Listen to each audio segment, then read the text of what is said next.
Alors, bonsoir. Nous sommes le 21 octobre 2020 et le 4 Marcheshvan de l'année 5781. Et comme je suppose que vous voyez à côté de moi, le shiur ce soir, le cours ce soir sera sur notre situation, nous, le peuple juif, justement, dans ces temps difficiles et qui appelle à une réflexion concernant le Messie et la fin des temps. Pourquoi je vais vous expliquer dans quelques minutes. Simplement, je voudrais dire avant que je voudrais consacrer ce cours pour la réfouache shelema de tous les malades, et spécialement ceux qui sont hospitalisés à cause du coronavirus. Nous savons que malheureusement, il y a quelques morts encore dans notre communauté ou des gens qui sont proches de notre communauté. Et nous espérons que simplement ce virus disparaîtra le plus vite possible pour tout le monde, pas seulement les Juifs, mais pour tout le monde, et que tout le monde soit protégé par le Tout-Puissant. Donc, alors, bien sûr, nous avons aujourd'hui, c'était la Iloula du Rav Ovadia Yosef. Celui qui ne sait pas qui c'est un petit peu grave, mais le Rav Ovadia Yosef, c'était le plus grand de la génération au niveau des séfarades et probablement dans tout le monde, parce que on n'a jamais eu autant dans toute l'histoire du judaïsme probablement, des funérailles aussi denses et peuplées que celle-ci, pour montrer à quel point il était apprécié de tout le monde, religieux et non religieux en Israël.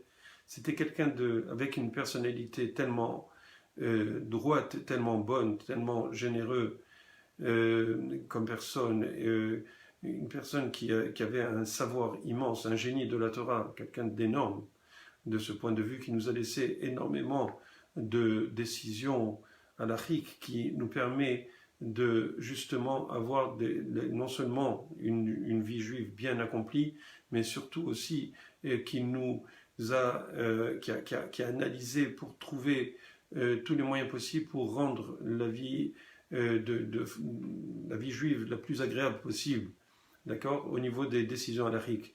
Et bien entendu, parce que vous savez, très souvent, il y a des différences dans les détails de certaines comment dirais-je, certaines décisions. Et lui, il a été, bien entendu, toujours rigoureux et toujours fidèle au Shulchan Aruch, mais il a appuyé ses thèses à travers énormément de recherches. Et comme je vous ai dit, c'était quelqu'un qui était extrêmement doué pour étudier toute la Torah, pour connaître toute la Torah pratiquement par cœur. Il connaissait tout. C'était plus rapide qu'un ordinateur pour trouver les informations. Vous imaginez un petit peu, dans toute la Torah, dans tous les domaines de la Torah. C'était effectivement aussi quelqu'un qui avait à cœur tout l'avenir du peuple juif, qui ramenait les gens bitchouva, qui les ramenait à des meilleurs sentiments par rapport à Kadosh Baruch Hu, qui nous a donné beaucoup de fierté d'être séfarade, et non seulement à travers cette fierté qu'on a développée grâce à lui, il y a beaucoup de gens qui ont apprécié, qui se sont rapprochés de la Torah, parce qu'enfin ils étaient reconnus comme des juifs qui avaient le potentiel de grandir, pas seulement des bons juifs traditionnalistes, mais qui ont développé l'envie de connaître plus, parce que justement ils étaient fiers d'avoir un leader comme cela. Et lui-même, il avait cette approche de toujours encourager les gens même ceux qui n'étaient pas religieux, à avancer. Et non seulement cela, il s'est investi, il a développé dans tout Eretz Israël, il a développé un réseau d'enseignement extraordinaire qui s'appelait El Amarian, et qui a explosé, si vous voulez, du point de vue spirituel, tout Israël. Alors, vous imaginez, c'était un géant, et donc c'était ça, il est là aujourd'hui. Et Bezrat Hashem, que son mérite nous protège, et qu'il nous donne la possibilité, ce mérite d'accueillir le Mashiach bientôt. Alors ce soir, nous allons parler de ce sujet donc qui est la venue du Messie, la délivrance que nous attendons tous. Alors, à quoi s'attendre réellement? Est-ce que c'est pour bientôt ou c'est pas pour bientôt? Je ne me propose pas comme étant un prophète, loin, très très très loin de ça, c'est évident. Simplement, nous allons étudier, nous allons voir, pas à travers les prophéties, que je vais vous montrer à travers les prédictions du Zohar, à travers les prédictions de la Gemara, nous allons voir qu'effectivement, nous ne sommes pas trop loin. Pourquoi? Comment? C'est justement à travers l'actualité que nous vivons actuellement aujourd'hui, que nous vivons tous les jours, et spécialement en raison de l'élection qui aura lieu dans moins de 2 semaines, le 3 novembre aux États-Unis, qui est une élection cruciale, pas parce que, je veux dire, c'est vrai que quand l'Amérique va au niveau financier, en général, tout le monde fonctionne et l'économie est très en forme. Le point qu'il y a, c'est que, pas seulement de ce point de vue, mais du point de vue stratégique, du point de vue international, les États-Unis ont pris, en tout cas sous la gouverne de Trump, a pris des positions qui ont fait énormément pour essayer de rendre le monde un peu plus sécuritaire que ce qu'il a été quand Obama est parti. Et au cas où vous ne le sauriez pas, Obama, avant de partir, a fait en sorte qu'il y ait un deal avec l'Iran pour qu'ils puissent leur donner en tout cas 10 ans, avec bien sûr avec les autres pays de l'Union européenne, etc., pour leur donner 10 ans avant de reprendre l'enrichissement de l'uranium. Et donc, non seulement il a fait cela, en mettant en danger contre tous ceux qui ont du bon sens, en mettant en danger l'équilibre mondial, parce qu'on sait bien que l'Iran a des visées internationales, et spécialement elle veut devenir une hégémonie au Proche-Orient, déjà au départ. Et on sait comment ce type de régime commence par à vouloir contrôler ce qui l'entoure et ensuite petit à petit, éventuellement, grandir et menacer l'équilibre mondial. Au cas où vous ne sauriez pas, l'Iran est un pays qui est d'obédience chiite. Le chiisme, c'est cette partie qui représente à peu près 10 ou peut-être maximum 15% du monde musulman et qui a une doctrine à elle et qui présuppose que viendra le Mehdi, qui est le sauveur, le libérateur, ce que nous appelons, nous, le Messie dans le judaïsme, et qui sera issu, qui sera le dernier des ayatollahs, qui sera, lui, le Messie qui va contrôler, si vous voulez, toute l'humanité. Bien sûr, d'après ce qu'ils disent, c'est pour le bien de l'humanité, pour rapprocher l'humanité de Dieu, mais on sait comment l'islam est radical, en tout cas, est très dangereux pour les libertés, les libertés individuelles, et donc ce serait pratiquement une catastrophe si le monde devenait chiite, et s'il y avait quelqu'un qui devenait comme Hitler et qui voudrait contrôler le monde. Imaginez qu'est-ce que ça pourrait être s'il voulait absolument de force imposer cela. Et donc, d'un autre côté, nous avons les wahhabites ou les sunnites. Les wahhabites, c'est une partie des sunnites, mais disons qu'eux aussi, ils ont leur propre agenda, si vous voulez. Parmi les plus extrémistes chez eux, ce sont les frères musulmans. Les frères musulmans sont eux aussi des précurseurs du Messie à leur façon, et comme les sunnites sont beaucoup plus nombreux que les chiites, alors on comprend pourquoi les chiites veulent absolument développer les premiers une bombe atomique pour en fait imposer leur vue sur tout l'islam. Et c'est pour cela d'ailleurs que, au cas où vous ne le sauriez pas, si vous nous rappelez l'année dernière, où ça fait combien de mois exactement, je ne me rappelle pas, mais peut-être 10 ou 12 mois, l'Iran avait envoyé des missiles sur les raffineries de pétrole d'Arabie Saoudite, qu'ils ont détruit en grande partie, et voyez un petit peu le type de conflit qu'il pourrait avoir entre les pays du Golfe et l'Iran, qui justement veut s'imposer et imposer ses vues au-delà de tout, de tout le Moyen-Orient, pas seulement le Moyen-Orient. Et donc vous voyez que quoi? Que il va avoir, et c'est en train de se faire, déjà l'Iran a des pays qui sont, entre guillemets, sous sa gouverne, comme le Liban et le Hezbollah qui est au Liban, comme l'Irak, comme la Syrie, comme le Yémen, en tout cas une partie du Yémen, qui combattent eux aussi ceux qui sont avec eux au Yémen, qui combattent l'Arabie Saoudite. Et effectivement, ils essayent donc de faire d'avoir le plus d'incursions possible au Moyen-Orient pour avoir la main haute, si vous voulez, sur cela. Donc, nous sommes donc dans une situation où s'ils avaient maintenant la bombe atomique, comme il aurait eu s'il n'y avait pas eu cette entente avec Obama, effectivement, il y aurait eu une bombe atomique déjà peut-être, et peut-être qu'avant qu'il y ait la bombe atomique, les Israéliens n'auraient pas laissé cette situation se faire, il y aurait eu une attaque contre l'Iran. Qu'est-ce qui se serait passé? On n'en sait rien, mais ce qu'on peut savoir, c'est que si vous voulez, à cause de cette entente, on a eu une certaine accalmie au départ de M. Obama, mais là est rentré Trump, et qu'est-ce qu'il a fait? Il a imposé, si vous voulez, il s'est retiré, il a retiré les États-Unis de cette entente,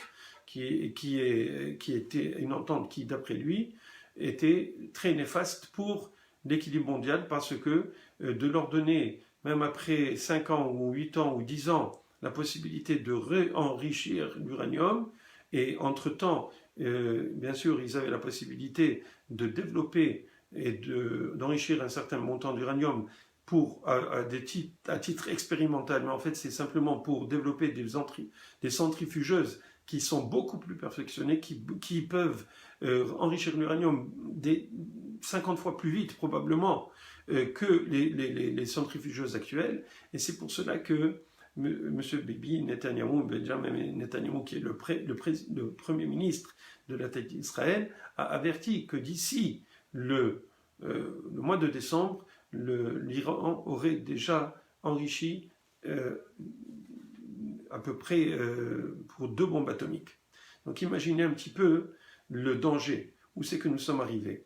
Donc on voit bien que le jeu d'échecs qui est en train de se dérouler nous touche tous, touche tout le monde, et bien sûr spécialement les États-Unis et Israël. Pourquoi? Parce que Israël est le premier, si vous voulez, ennemi des islamistes, et spécifiquement actuellement de l'Iran. Et nous savons que effectivement, le monde islamiste est très, très, très, comment dirais-je, en voie de déclencher une catastrophe dans le monde. Donc Israël est très soucieux de cela. Israël sait qu'il ne peut pas se permettre de donner la possibilité à ces gens d'avoir des bombes atomiques, parce qu'à ce moment-là, il pourrait avoir un cataclysme dans le monde. Et on sait qu'Israël déjà, depuis des mois et des années même, attaque les convois qui amènent du matériel militaire très sensible pour téléguider les missiles, pour délivrer éventuellement une bombe atomique sur Israël. Ils explosent, tous ces convois, ils explosent des bases militaires qui sont en Syrie, qui sont en Irak, qui sont un peu partout dans le Moyen-Orient pour justement bloquer l'avancée des Iraniens qui s'agglutinent de plus en plus vers Israël. Donc, vous voyez un petit peu, ça c'est un petit peu, j'essaie d'être assez rapide pour vous donner une idée de ce qui se passe. Je pense que vous le savez. Si vous ne le savez pas, sachez-le maintenant. D'un autre côté, les États-Unis, eux, ne croient pas en tout cas Donald Trump ne croit pas que c'était une bonne idée de la part d'Obama de s'engager dans cet accord. C'est pour ça qu'il est sorti. Et entre-temps, vous savez ce qu'il a fait, Donald Trump. Il est sorti non seulement de cet accord, mais il a reconnu aussi que le processus de paix israélo-palestinien n'est nulle part, et donc il fallait revigorer le système en faisant en sorte que les Palestiniens viennent à la table de négociation, en sachant que quelque part il va falloir qu'ils acceptent quelque chose une fois pour toutes. Et malheureusement, on sait qu'à chaque fois qu'il y a eu la possibilité qu'il y ait un accord de paix, les Palestiniens ne voulaient pas aller jusqu'au bout, notamment par exemple en 2000 quand Arafat a lancé l'intifada, après qu'il y avait déjà eu les accords, je pense que c'était à Camp David, qu'ils avaient signé, qu'ils allaient signer, comme quoi ils devaient avoir cet accord, et malheureusement, il n'a pas fini par signer. En tout cas, donc, vous connaissez l'approche de Donald Trump. Actuellement, c'était, si vous voulez, venez, on va vous donner de l'aide, on va vous donner de... Mais sachez qu'il y a des limites. Vous pourrez pas avoir Jérusalem. D'ailleurs, il a reconnu Jérusalem, quelque chose qu'il n'y a jamais eu depuis la destruction du temple, depuis le temps des Romains, où les Romains avaient changé le nom de Jérusalem même pour faire oublier complètement ce qu'était Jérusalem pour le monde. Et il avait appelé Aelia Capitolina. Et ils avaient appelé Israël la Palestine. Les Palestiniens que nous voyons actuellement ne sont pas des Palestiniens comme ils veulent s'appeler en étant des Philistins. Les Philistins, c'était une peuplade qui était au sud d'Israël et qui faisait la guerre, dont était issu le géant Goliath quand il y a eu la bagarre, si vous voulez, le combat avec David Ameller. Je ne sais pas si vous vous rappelez David et Goliath.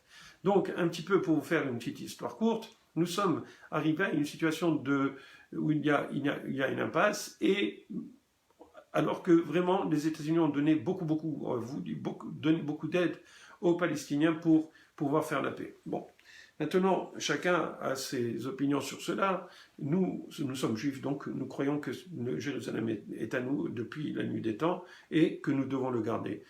Et malheureusement, d'un autre côté, on ne veut pas. Alors, ce n'est pas juste cela le problème. Le problème, c'est que même d'être vivant, d'être en Israël, d'habiter à Tel Aviv, la plupart des Palestiniens et dans le temps aussi, les pays arabes ne voulaient pas qu'on le soit. Donc actuellement, les choses ont changé, puisque dans le cadre de cet accord, Donald Trump a essayé d'intéresser les pays musulmans du Golfe, d'accord, à reconnaître, et certains autres pays d'ailleurs, à reconnaître Israël, faire la paix avec Israël. On a déjà la paix avec la Jordanie, avec l'Égypte, mais il y a aussi maintenant de plus en plus de paix. Donc on sait déjà qu'il y a eu un accord de paix avec les Émirats arabes unis, un autre pays du Golfe, le Bahreïn. Il y a actuellement, au moment où je vous parle, nous sommes donc le 21 octobre, mercredi soir, nous venons d'entendre qu'il va avoir c'est-à-dire ça va être entériné d'ici quelques jours, il va avoir une paix qui va s'établir avec le Soudan, qui était aussi un ennemi d'Israël.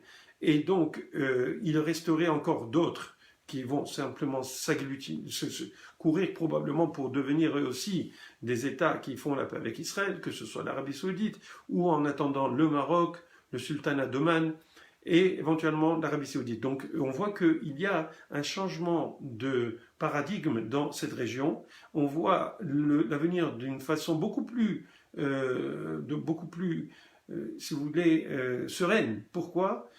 Parce que des choses qui, ça fait 70 ans, n'étaient impossibles à imaginer, sont en train de se passer.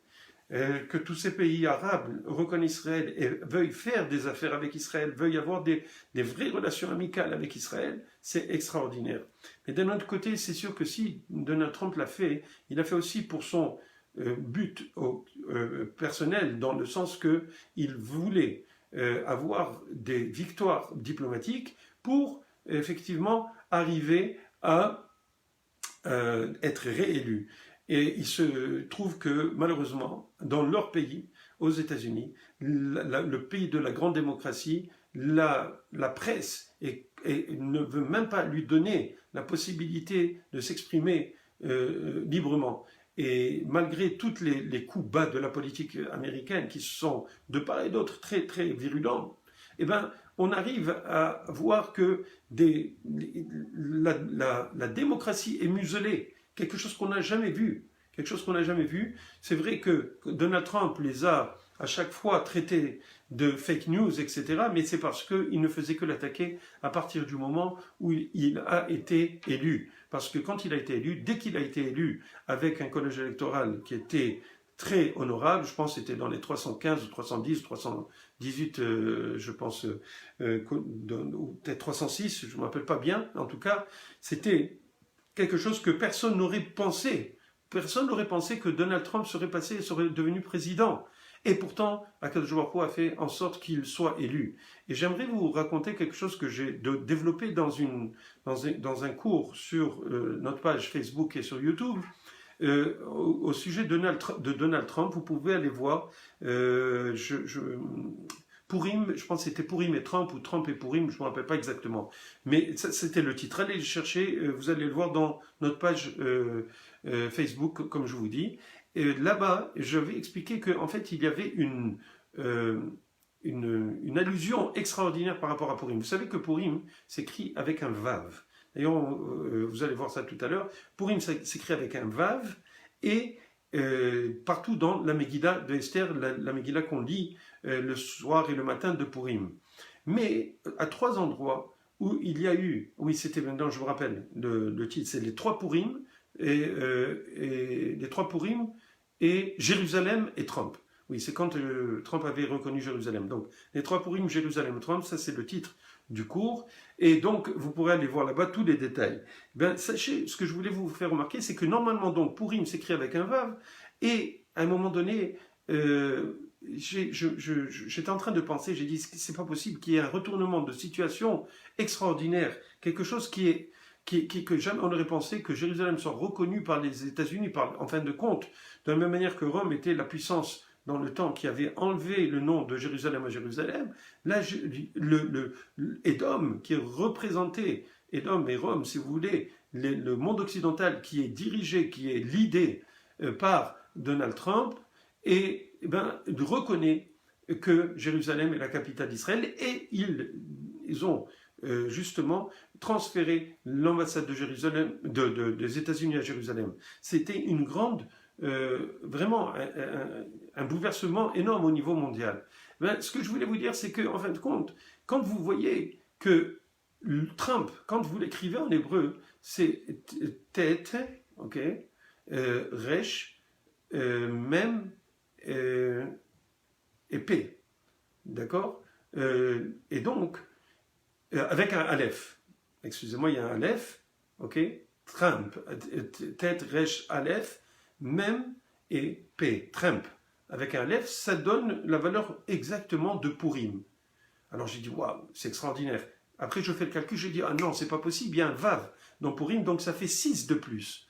Mais après, je me suis rappelé qu'en fin de compte, il y avait, dans la Megillah de Esther, il y avait le mot Purim qui était écrit sans le Vav aussi. 3 fois sans le Vav à la fin de la Megillah de Esther. Et quand, justement, puisqu'il est écrit sans le Vav, il a la même valeur numérique que Trump. Purim est égal à Trump sans le Vav.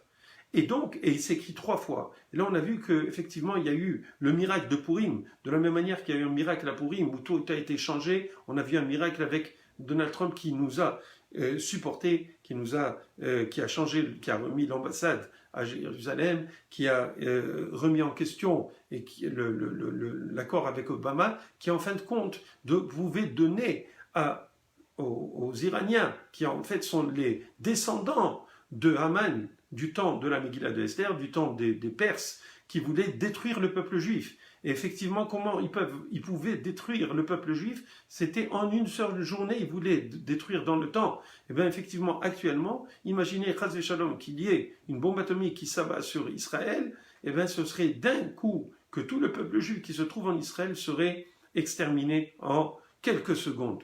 Donc imaginez un petit peu le danger qu'il y aurait eu. Et M. Donald Trump est arrivé et a changé la donne. Il est sorti comment dirais-je, de ce deal. Et bien sûr que les Iraniens se sont engouffrés pour continuer et se remettre à enrichir l'uranium de façon agressive, de telle manière à ce qu'ils puissent avoir normalement quelques bombes atomiques le plus vite possible. Et non seulement cela, ils sont aussi en train de vouloir acheter des missiles, puisque actuellement l'embargo sur les armes qui avait des armes sur l'Iran est arrivé à la fin. à échéance, et donc ils ont la possibilité de s'armer chez les Chinois, chez les Russes, etc., pour se défendre au cas où il y aurait des raids contre leur site. Et vous savez qu'ils développent des missiles pour pouvoir justement délivrer cette bombe atomique Chas Shalom. Donc imaginez un petit peu le danger qu'il y a. Donc d'un côté, nous avons Israël, les Juifs qui craignent cela et donc qui vont obligatoirement faire quelque chose. D'un autre côté, vous avez les pays limitrophes du Golfe Persique qui sont en danger parce que l'Iran s'est donné, ils ont déjà menacé les Émirats Arabes Unis parce qu'ils ont fait une paix avec Israël. Donc ils vont réagir et ils veulent aussi. Donc ils sont en danger, ces musulmans, donc ils veulent être en paix avec Israël pour pouvoir se défendre. Et d'un autre côté, on a les Américains qui eux aussi seraient en danger. Mais malheureusement, la situation fait que, à cause des élections, on ne sait pas qu'est-ce qui va se passer. Et c'est pour cela qu'on est en droit de se poser la question, est-ce que bientôt il va y avoir une délivrance? Premièrement, une délivrance, qui c'est qui va gagner? Qui sera vainqueur de ces élections? Est-ce que ce sera Donald Trump ou Joe Biden? Et si c'est Joe Biden, je me permettrai à la fin de cours de vous donner mon opinion sur l'histoire, pour savoir qu'est-ce qui est mieux. Est-ce que c'est mieux que ce Joe Biden gagne ou que Donald Trump gagne, du point de vue, pas à court terme, mais plus ou moins à court ou moyen terme. Donc, pour cela, il faut savoir qu'à la fin des temps, justement, il est prévu que, d'une façon ou d'une autre, le peuple juif doit faire Teshuvah. C'est écrit dans la Gemara Sanhedrin, en 97 et 98a, que le 98a, dans Sanhedrin, le folio A, que le Mashiach ne vient que quand il y a les Juifs vont faire Teshuvah. Tous les Juifs vont faire Teshuvah. Mais si ils ne font pas Teshuvah à une certaine date, à une date que Dieu a donnée comme limite, eh bien, il y aurait à ce moment-là un roi. Dieu dresserait un roi avec des décrets aussi mauvais que ceux de Haman, et les Juifs vont faire Teshuvah à ce moment-là. Donc, quelque part, malheureusement, on ne sait pas comment les choses vont se passer. Est-ce que les Juifs vont se réveiller, pas se réveiller? Qu'est-ce qui va se passer à la fin des temps? Donc, on va essayer de voir, on va essayer avec ce que je vais vous montrer là. Je sais que ça pourrait prendre un petit peu de temps, mais je crois que ça vaut le coup de savoir qu'est-ce qui va se passer. Je vais essayer d'être assez rapide. La chose qu'on sait, d'accord, c'est que la fin des temps donc doit arriver. Le Mashiach ne se dévoile qu'après la guerre de Gog ou Magog. Gog ou Magog, c'est connu dans toute la littérature. On en parle dans les prophètes, les prophètes bien sûr dans la Bible, et donc on est avec si vous voulez, ces guerres, et ça va être tellement, si vous voulez, apeurant, si vous voulez, que quelque part, on va devoir se poser les vraies questions une fois pour toutes. On va voir que, en fin de compte, on ne peut compter que sur Akadosh Baruch Hu. Qu'est-ce qui va se passer à ce moment-là? Je vous demande d'être un petit peu patient, d'attendre la fin de l'histoire. Je vais vous montrer tout cela. Je vais essayer d'être assez rapide. Et justement, je vais passer le plus rapidement possible pour ne pas être trop long, pour ne pas dépasser 1h30. Il nous reste à peu près 1 heure. Je vais essayer de faire ça rapidement. Donc, ouvrez bien vos oreilles et regardez donc qu'est-ce qui va se passer. Donc, je vous ai dit qu'à la fin des temps, il va y avoir des peuples qui vont, ce qu'on appelle la guerre de Gog ou Magog, des peuples qui vont venir pour essayer de nous attaquer et de nous sortir d'Israël. D'accord? Alors, regardez qu'est-ce qui est écrit dans la paracha Lech Lecha, d'accord? Nous apprenons donc que dans l'avenir, les enfants d'Ishmaël domineront la terre sainte pendant longtemps, au moment où elle sera totalement vide, de même que leur circoncision vide et incomplète, parce que vous savez qu'on ne fait pas de la même façon la même circoncision. Et ils empêcheront les enfants d'Israël de retourner chez eux jusqu'à ce que soit épuisé le mérite de la circoncision des enfants d'Ishmaël. Donc ça, c'est ce qui s'est passé. On sait que avant d'arriver en Israël, avant d'arriver et de nous établir en Israël en 1948, il y a eu, depuis la fin du 19e siècle et jusqu'en 1948, énormément d'empêchements par les nationalistes arabes. D'accord? Et bien justement, si vous faites le compte, depuis le début de, c'est à peu près 13 siècles et demi qu'il y a l'islam, et bien là, ça fait 13 siècles que ce qui correspond à un siècle par année, puisque chez les musulmans, le premier qui a 13 ans dans la famille, et ben on lui fait la circoncision. Alors il y a eu effectivement 13 siècles d'islam sur Eretz Israël. Et après, les Juifs sont arrivés, il y a eu la guerre d'indépendance, et vous connaissez la suite. Alors maintenant, pourquoi? Qu'est-ce qui est écrit dans le Zohar sur Bereshit? Regardez qu'est-ce qui est écrit. Ça c'est sur le Zohar, et ça c'est Rabbi Moshe Cordovero. Le Zohar, il dit, et toutes les nations s'uniront contre la fille de Yaakov, c'est-à-dire les Juifs, pour l'annihiler du monde. Sur cette époque-là, il écrit, ce sera une époque de malheur pour Yaakov, mais il en sera sauvé. À cette époque, les enfants d'Ishmaël sont appelés à s'unir avec tous les peuples du monde contre Jérusalem. Ainsi qu'il est dit, et je rassemblerai tous les peuples pour faire la guerre à Jérusalem, dans le prophète Zacharie 14, Zecharia, que je vais vous montrer un peu plus tard.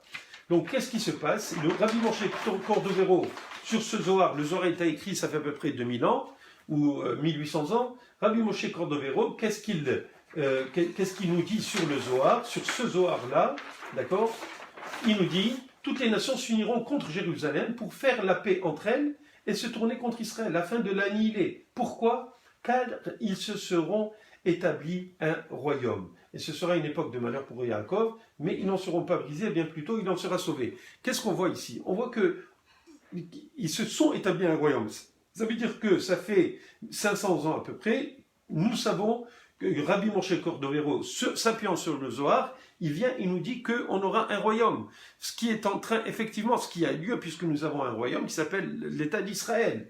Et bien donc, à cause de cela, il va y avoir les nations qui vont s'unir pour en fait nous faire sortir d'Eretz Israël, pour nous faire sortir voilà, je pousse un petit peu pour que ce soit plus clair. D'accord? Et pour nous chasser de Jérusalem. Alors, qu'est-ce qui va se passer? Eh bien, en fin de compte, même si au départ on va avoir peur, eh bien, on sera sauvé. Pourquoi? Parce que le Mashiach doit venir pour justement nous sauver à la fin quand les peuples vont venir pour nous attaquer. Comment ça va se passer? Et on voit bien que les nations s'uniront, d'accord, contre Jérusalem, d'accord, mais ces nations, ça peut être les États-Unis, peut-être même, ça peut être la Russie, ça peut être la Turquie, ça peut être toutes ces nations qui se mettent ensemble pour nous enlever de là-bas. L'Iran, bien entendu, d'accord? Alors on va voir, on va continuer. On voudrait savoir à ce moment-là, est-ce que maintenant qu'on est arrivé sur la terre d'Israël, est-ce que oui ou non, nous sommes à la période pré-messianique ou messianique? Alors regardez une prophétie de Yecheskel qui nous dit quelque chose d'assez extraordinaire. C'est écrit: et vous, montagne d'Israël, vous donnerez votre frondaison et vous porterez votre fruit pour mon peuple d'Israël, car ils sont prêts de revenir. Ça c'est Yecheskel, le chapitre 36.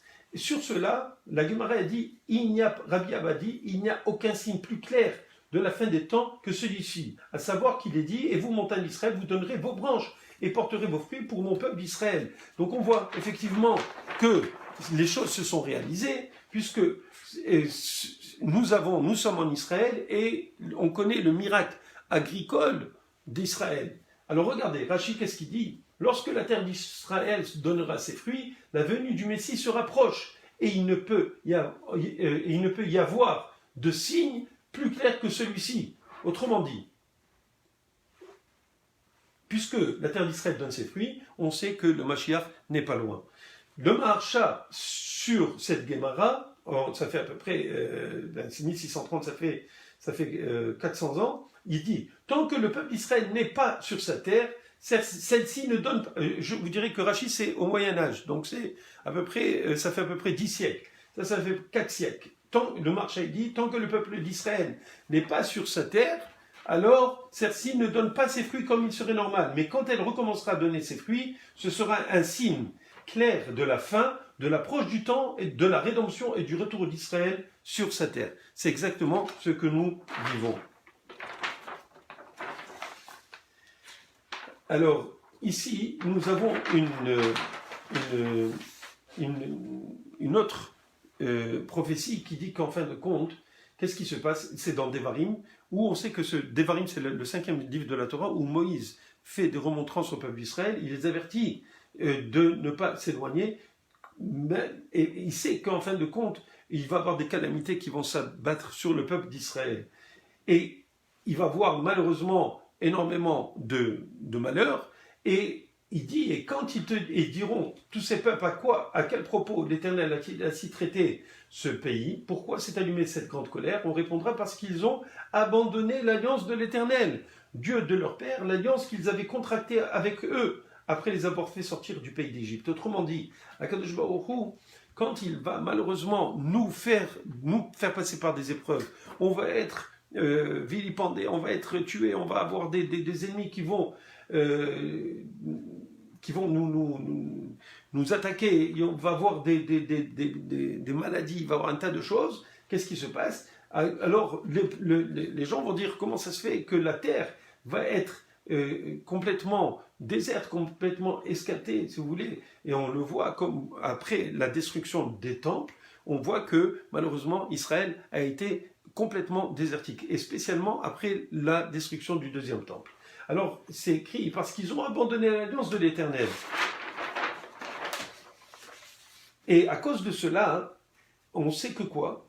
Ce n'est pas seulement de leur propre puissance que les Césars vous ont fait ce qui, le Beryl Locker dans Birth Pang of Preservation and Renewal, il rapporte Saint Jean Chrysostome qui dit comme ça: ce n'est pas seulement de leur propre puissance que les Césars vous ont fait ce qu'ils vous ont fait, mais par la colère de Dieu, et parce qu'ils vous avaient totalement rejeté de devant sa face. Ces paroles sont de Saint Jean Chrysostome, qui poursuit en prétendant que Dieu ne permettrait jamais aux Juifs de reconstruire le temple ou de retourner à Jérusalem. Alors, très intéressant de savoir que la seule prophétie que le christianisme a fait, c'est au sujet des Juifs qui ne retourneraient pas en terre d'Israël. Parce que faire une prophétie et dire quelque chose qui va arriver, et si ça n'arrive pas, ça délégitimise complètement celui qui parle. Alors, on sait que nous, les prophètes, et d'ailleurs je vous ai montré quelques prophéties, il y en a énormément, je ne vais pas passer à travers toutes les prophéties pour vous montrer, d'ailleurs je vais vous montrer encore quelques-unes, vous allez voir que, effectivement, la Torah, quand elle donne des prophéties, quand les prophètes parlent, c'est parce que Dieu leur a dit de parler. Mais quand des non-juifs qui sont, en fin de compte, qui ont construit une autre religion, s'expriment et disent que au nom de Dieu, ils disent que Dieu ne permettra jamais aux Juifs de reconstruire le temple ou de retourner à Jérusalem, on voit bien que ça ne s'est pas réalisé. Pourquoi? Parce qu'en 1948, nous sommes rentrés en Israël, nous avons conquis Israël. Alors les chrétiens, les papes et le pape et les cardinaux, etc., se sont rassemblés pour décider de comment ils devaient voir cette histoire. Et ils ont dit que non, en fait, c'est quand la Bible, leur Bible, dit qu'on ne reviendrait jamais en Israël, ce sera uniquement à Jérusalem. Ce sera à Jérusalem et pas en Israël. Et bien, qu'est-ce qui s'est passé en 1967 ? En 1967, nous avons reconquis Jérusalem, et jusqu'à présent, nous sommes à Jérusalem. Là, il y a eu un concile de Paris ou de Nicée qui s'est réuni pour dire, en fin de compte, d'après que effectivement, le christianisme s'est trompé de ce point de vue. D'après les Saintes Écritures, regardez, 1827 ans se sont découlés depuis l'accomplissement de la prophétie de Jésus de Nazareth concernant la destruction de Jérusalem et l'exil des Juifs comme esclaves parmi les nations où ils doivent rester dispersés jusqu'à la fin des temps. Ça, c'est ce que leur Écriture dit. D'après les Saintes Écritures, le peuple juif est condamné à vivre sans cesse dans la dispersion et l'errance parmi les nations pour pouvoir servir de témoignage à Jésus, non seulement par l'intermédiaire des Écritures, mais par son existence même. Jérusalem reconstruite, qui pourra devenir le centre du nouvel État d'Israël, nous devons ajouter que cela va contre la prophétie de Jésus lui-même. Et ça, c'est la revue Civitas Catholica qui le déclare. en 1897, d'accord, excusez-moi, en 1959, Press and the Jewish State, the American Catholic Press and the Jewish State, d'accord, vous l'avez ici, à New York en 1977, c'est rapporté, d'accord. Maintenant, vous avez ici, vous reconnaissez ici, certainement, si vous avez eu l'occasion de voir une Megillah, vous voyez ici l'histoire de quoi? De une partie, c'est à la fin de l'histoire de Esther, où on voit que les choses ont été retournées, comme je vous ai expliqué. Haman voulait détruire le peuple juif en un seul jour, dans tout le monde. Et qu'est-ce qui s'est passé? En fin de compte, c'est lui qui a été pendu, et ses 10 enfants, il avait beaucoup plus d'enfants que ses 10, mais ces enfants-là, effectivement, ont été pendus. La chose qu'il y a, c'est que dans la Megillah d'Esther, on ne voit pas le nom de Dieu. Pourquoi? Parce que Dieu est caché.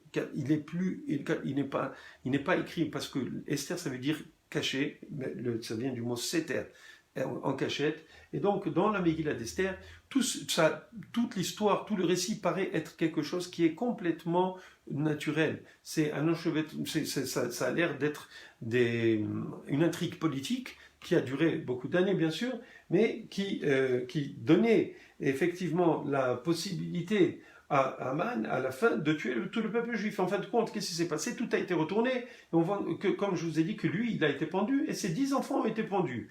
Et donc, Esther, la reine Esther, dans ce temps-là, quand elle priait à Kadosh Baruch Hu, après que Haman ait été tué, elle a demandé que les fils de Haman soient dans l'avenir pendus, alors qu'ils soient donnés comme aujourd'hui, c'est-à-dire comme au jour de Purim, où il y a eu Haman et les 10 enfants qui ont été pendus, et bien que ça se reproduise dans le futur. Comment est-ce possible qu'il soit donné même de faire, qu'il n'atteigne gamachar la Yehudi Macher Beshushan, s'il plaît à Dieu, à la Melech, quand Esther parle de Dieu, elle parle avec le mot Hamelech, et pas le roi Assuérus, mais le roi, tout simplement. Pourquoi? Parce qu'il n'y a pas le nom de Hachem, le nom de Dieu, dans le livre d'Esther, comme je vous l'ai dit. Eh bien, elle dit qu'il soit donné même demain aux Juifs de faire comme ce qui a été fait à Shushan, et que les 10 enfants de Haman soient pendus sur le bois, sur un arbre. Ça, c'est une chose.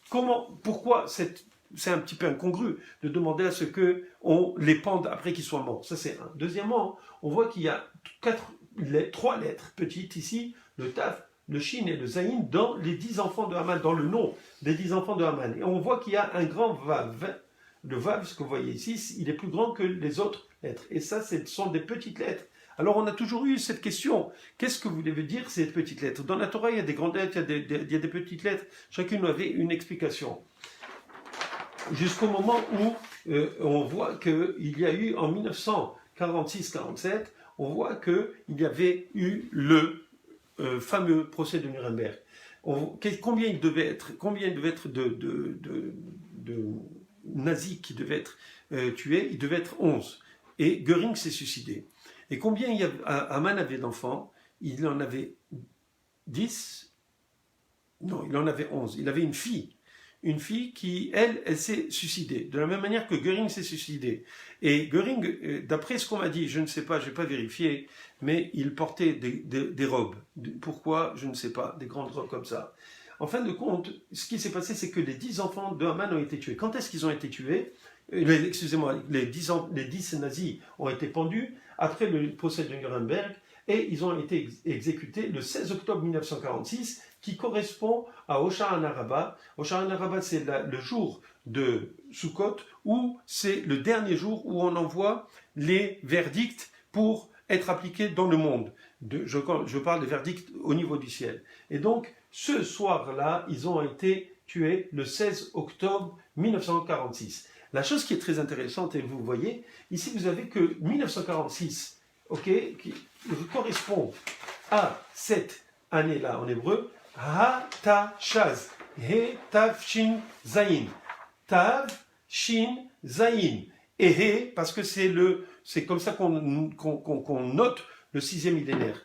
Maintenant, le Vav que vous voyez ici correspond justement au 6e millénaire, et l'année Tav Shin Zayin du 6e millénaire. Alors vous aurez dû me dire, vous pourriez me dire, alors il faudrait peut-être mettre un hé en petit ou un hé en grand dans les 10 enfants de Haman. Or, on ne le voit pas. Alors, malheureusement, ou bien heureusement, ici, dans les noms des enfants de Haman, il n'y a pas de hé. Il n'y a aucun hé. Donc, Mordechai, qui a écrit cette Megillah, en fait, a mentionné un vav, qui est un grand vav, pour mentionner que c'était le 6e millénaire. Comment est-ce qu'on a su ça? C'est sur comment dirais-je, dans le journal Newsweek et dans le journal Life du 28 octobre 1946. Et ici, vous avez le 4 septembre, dans le Life, le 4 septembre de 1946, où on raconte justement comment s'est déroulée l'exécution des nazis. Alors, c'était donc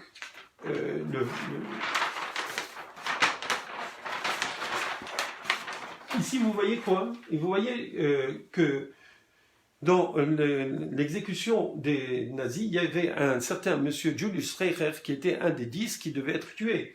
Et donc, ce monsieur Reicher, donc, il donne son nom avec assurance et monte sur la plateforme de 2,40 m où le sergent John C. Woods. Qu'est-ce qu'on avait dit? On avait dit que Esther, elle a demandé à ce que les 10 enfants dans l'avenir soient pendus sur une potence en bois. Et justement, il y a eu justement, cette potence était une poutre en bois, et même le bourreau s'appelait Woods. À quel point les choses sont très précises. Alors, qu'est-ce qui s'est passé? Vous avez ici, seul Julius Reicher, comme je vous ai dit, s'en allait sans dignité. Il fallut le pousser sur le plancher, les yeux hagards et hurlant « Hey Hitler !»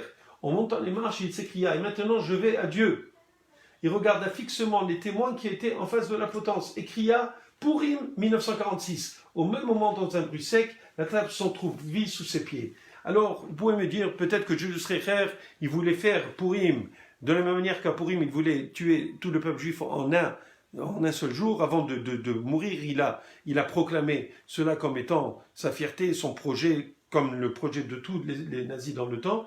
Mais justement, le fait de le dire et de dire Purim 1946, ça veut dire que quelque part, effectivement, ça a cliqué dans l'esprit du Rav Mordechai de Gershel, qui a vu justement en cela l'allusion dans la Megillah, puisque en l'année 1946 correspondait à cette année Tav Shin Zayin du millénaire, du 6e millénaire. Donc on voit qu'effectivement, il y a eu c'était un esprit prophétique qu'il fallait avoir pour pouvoir donner cette date-là pour, en fait, prévoir qu'un jour, peut-être, il y aurait quelqu'un qui voudrait détruire le peuple juif comme Haman a voulu le faire dans ce temps-là. Et Esther avait prié, justement. Elle avait prié pour ne pas qu'ils arrivent à tuer tout le peuple juif et que le peuple juif soit protégé. Le peuple juif a été protégé jusqu'à une certaine... Malheureusement, il y a eu quand même 6 millions de juifs qui ont été tués. C'est énorme. On n'a jamais vu ça dans l'histoire humaine. C'est de la barbarie pure et simple. Pas seulement tuer, mais je ne peux pas dire toutes les souffrances par lesquelles le peuple juif... Je crois que vous avez vu assez de films pour voir à quel point ces gens qui étaient ignobles ont fait du mal au peuple. Et il y a des gens, jusqu'à présent, qui veulent dire que ce n'est pas... que ce n'est pas vraiment 6 millions. Il y a du déni. Et c'est même criminalisé au niveau de certaines lois dans le monde. D'accord? Alors, maintenant, je voudrais vous donner juste rapidement quelques prophéties pour montrer que, en fin de compte, les prophéties qu'on voit dans la Torah sont des prophéties qui se réalisent réellement et pas à moitié ou à peu près. Regardez, c'est écrit dans Devarim aussi, dans le 5e livre. C'est quoi? C'est que, ici c'est écrit, et l'Éternel te dispersera parmi les peuples d'une extrémité de la terre à l'autre, et de là tu te serviras des dieux étrangers, jadis inconnus à toi, comme à tes pères, faits de bois et de pierre. On voit que ça a été réellement, on voit que les Juifs ont été exilés partout, sur toute la terre. Si nous sommes au Canada ici, ou si il y a des Juifs au Bénin, il y a des Juifs en Alaska, il y a des Juifs partout. On voit qu'il y a des Juifs, il y a dans tous les coins de la terre. C'est parce qu'il y a justement cette prophétie. Il y a des raisons à cela. Pourquoi nous avons été exilés sur toute la terre? Il y a des raisons kabbalistiques. Ce serait le sujet d'une autre conférence. Je ne veux pas trop m'attarder sur cela. Et donc, on voit que dans Devarim aussi, le Seigneur vous disparaîtra parmi les nations, vous survivrez en petit nombre au milieu des peuples où le Seigneur vous conduira. Et on voit ici que quoi? Non seulement le peuple juif est parti partout, dans tout le monde, il a été exilé, on voit on voit que les Juifs partaient d'un endroit à l'autre. Il n'y aurait pas de repos à la plante de leurs pieds. Ça, c'est une autre prophétie qui est écrite, je ne l'ai pas lu. Mais on voit que quoi? Il y a eu des mouvements de population du peuple juif. Ici, vous avez toutes les grandes expulsions du peuple juif d'un pays à l'autre. On voit donc tout ce que nous avons vécu. Quant à justement,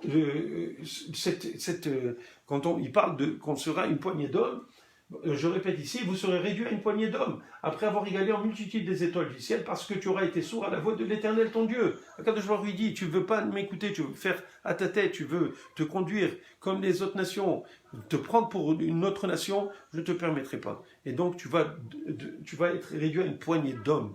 Le peuple juif a une mission. La mission, c'est d'éclairer le monde, et à travers la Torah, à travers l'application des mitzvot. Si on ne fait pas ça, on se met en contravention par rapport à Kadosh Baruch Hu, parce qu'il nous a choisis.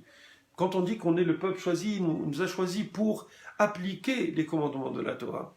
Donc, vous voyez ici que quoi? Que quand, par exemple, en 500 avant l'ère chrétienne, il y avait 500 000 juifs. Quand on parle d'une poignée d'hommes, il y avait en 1825 ou même en 1500, on était 1 500 000, alors qu'avant on était une multitude. Le maximum qu'on a eu depuis ce temps-là, c'était 16 700 000 en 1940, avant la Shoah. Et bien sûr, malheureusement, on est tombé après la Shoah à 10 800 000. Vous voyez, on a eu des moments où on était de très très peu, une poignée d'hommes. Une autre prophétie, et je vais arrêter ici parce que au niveau de ces prophéties, je ne sais pas si je devrais vous la donner, mais en fait, ça fait partie de la Torah. C'est important de le dire parce que ça fait partie c'est dans le 5e livre de la Torah, et c'est écrit l'homme le plus délicat ici. Malheureusement, quand le peuple juif s'est mal conduit par rapport à Kadosh Baruch Hu, il y a eu énormément de malheurs qui sont arrivés, et dont un qui a été prévu dans cette prophétie, dans Devarim. L'homme le plus délicat parmi vous, le plus voluptueux, verra d'un œil hostile son frère, sa compagne et le reste d'enfants qu'il aura encore, ne voulant donner à aucun d'eux de la chair de ses enfants, qu'il mangera, faute d'autres ressources, tellement tu seras assiégé et cerné par ton ennemi dans toutes les villes. Donc vous voyez, c'est très très très dur comme prophétie. Le peuple juif, malheureusement, a subi ces malheurs parce que il s'est éloigné de Dieu, et durement, on s'est éloigné. Et regardez qu'est-ce qui est écrit dans Devarim. Encore, je répète, et tu dévoreras le fruit de tes entrailles, la chair de tes fils et de tes filles. C'est présent de l'Éternel ton Dieu par-dessus du siège et de la détresse où t'éteindra ton ennemi. La plus sensible parmi vous est la plus délicate, si délicate et si sensible qu'elle n'aurait jamais risqué de poser la plante de son pied sur la terre, verra d'un œil hostile l'homme qu'elle serrait dans ses bras, et son fils et sa fille, jusqu'au nouveau-né sorti de ses flancs, jusqu'aux jeunes enfants dont elle est la mère, car dénuée de tout, elle se cachera pour les dévorer. Telle sera la détresse où te réduira ton ennemi, t'as ces gens dans tes murs. Vous voyez que c'est très très dur. Mais est-ce que ces choses-là sont arrivées? Alors malheureusement, vous savez, toute cette période a été décrite par Flavius Joseph, qui était l'historien de César. C'était un juif qui était émancipé, c'est un juif qui n'appliquait pas la Torah dans ce temps, et qui était donc l'historien de César, qui a écrit cette histoire qui est affreuse, mais je ne sais pas si je devrais vous la raconter, mais c'est Flavius Joseph qui la raconte.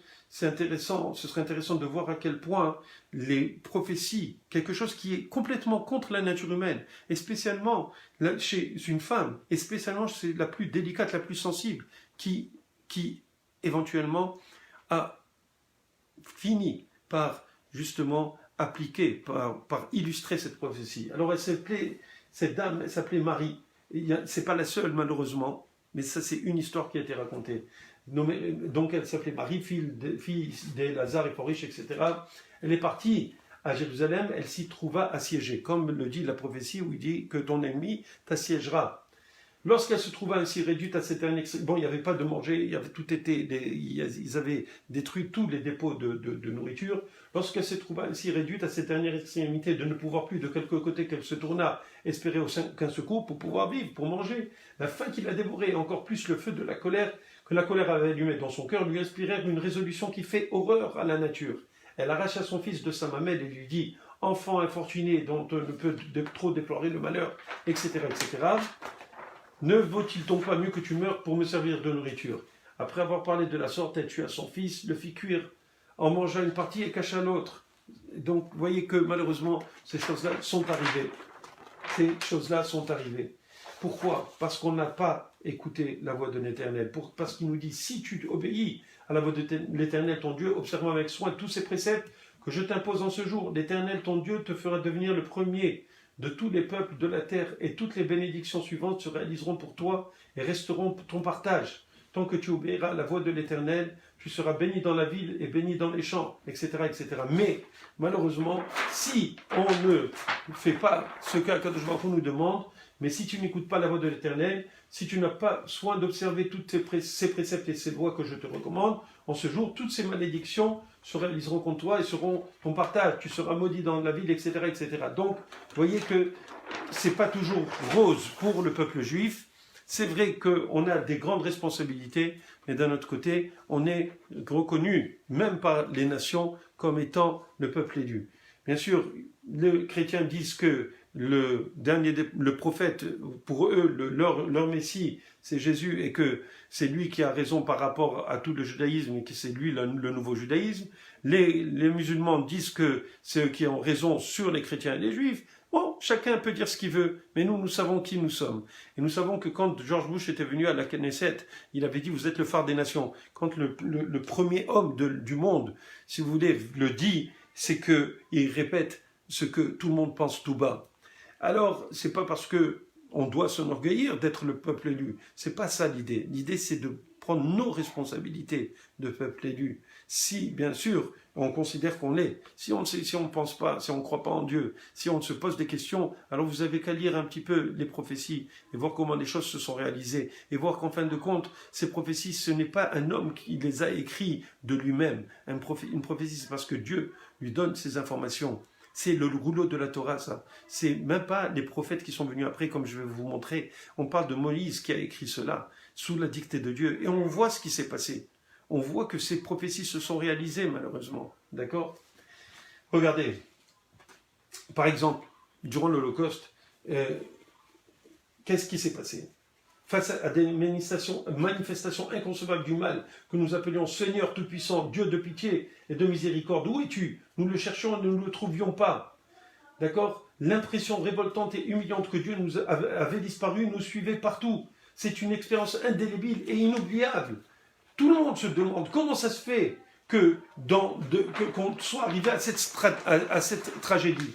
Alors si on voit Devarim, le 5e livre de la Torah, qui a été dicté par Akadosh Baruch Hu à Moshe Rabbeinu qui a écrit. Si vous voyez ici cette prophétie, et Akadosh Baruch Hu, le Seigneur dit à Moïse, voici, tu vas te coucher, je vais essayer de voir si je l'ai, oui, je l'ai en plus grand. Regardez. Le Seigneur dit à Moïse, voici, tu vas te coucher avec tes pères, et ce peuple va se lever et errer parmi les dieux de l'étranger du pays au sein duquel il va pénétrer. Il m'abandonnera et renversera mon alliance que j'ai contractée avec lui. Ma colère s'enflammera en ce jour. Je les abandonnerai. Je cacherai ma face. Il deviendra une proie. Des mots nombreux. Les épreuves l'atteindront et il dira en ce jour, n'est-ce pas parce que Dieu n'est pas en moi que m'adviennent tous ces malheurs? Et moi, je cacherai ma face en ce jour à cause de tout le mal qu'il aura fait en se tournant vers d'autres dieux. Vous voyez quoi? Ici, c'est un message de Dieu qui dit, c'est ça ce qui va se passer. Je vais me cacher. Vous allez crier où je suis, et moi, religieux ou pas religieux, je vais vous laisser entre les mains de vos ennemis. Et regardez, dans ce texte en hébreu, si vous prenez à partir de ce hé de Moshe, D'accord? Vous comptez 50 lettres, vous arrivez à Shin. Vous comptez 50 lettres, vous arrivez à Vav. 50 lettres, vous arrivez à Aleph. 50 lettres plus loin, vous arrivez à He. Ça fait Ha, Sho, A, l'Holocauste. Non seulement ces choses-là sont arrivées, mais dans le texte, Akadosh Baruch Hu, il nous envoie le nom de ce qui va être utilisé 3300 années plus tard pour décrire l'atrocité que les Allemands ont fait aux Juifs. Pourtant, dans Vaïkra, un autre endroit où Dieu nous avertit de ne pas faire du mal à nous-mêmes il nous avertit, il nous dit ne faites pas de mal parce que il va vous arriver tout ça, mais à la fin je ne vais pas vous abandonner parce que vous aurez passé toutes ces épreuves et éventuellement à la fin vous allez faire teshuva. Et regardez qu'est-ce qu'il dit. Et pourtant même alors quand ils seront dans le pays de leurs ennemis, je ne les daignerai ni les repousserai au point de les anéantir. C'est-à-dire que quoi? Malheureusement on était presque anéantis en Europe, mais on n'a pas été anéantis au point de dissoudre mon alliance avec eux, car je suis l'Éternel leur Dieu, parce qu'Akadosh Baruch Hu nous a promis que le peuple juif serait constamment sur la terre, qu'on serait éternel sur la terre, parce qu'on est le peuple de Akadosh Baruch Hu. Et donc, il nous a envoyé d'autres prophètes, dont Ézéchiel. Et regardez Ézéchiel, qu'est-ce qu'il nous dit? Je reviens maintenant à notre histoire par rapport à Donald Trump, par rapport à Biden, par rapport à l'Iran, par rapport aux Turcs, Erdogan, par rapport à tout ce qui se passe dans le monde, par rapport aux Israéliens qui attaquent tous les jours pour essayer d'empêcher, d'endiguer la montée et la marche inexorable de l'Iran à travers l'Irak et la Syrie contre Israël et à travers le Liban. Donc on voit qu'est-ce qui se passe. On voit qu'il y a quelque part un fer de lance des nations. On sait que malheureusement le peuple juif a toujours été vilipendé de toutes parts. L'antisémitisme n'est pas quelque chose de nouveau et on le sait. On le sait très très bien. D'ailleurs, en parlant des États-Unis, sachez que quand on parle des démocrates, les démocrates à la base n'étaient pas des gens mauvais, pas du tout. Au contraire, ils ont protégé les juifs à un moment donné. Ils ont accueilli des juifs. Et c'est pour cela d'ailleurs que beaucoup de juifs votent pour eux. Parce que aussi, il y a aussi les extrémistes au niveau de la droite, que ce soit le Ku Klux Klan ou que ce soit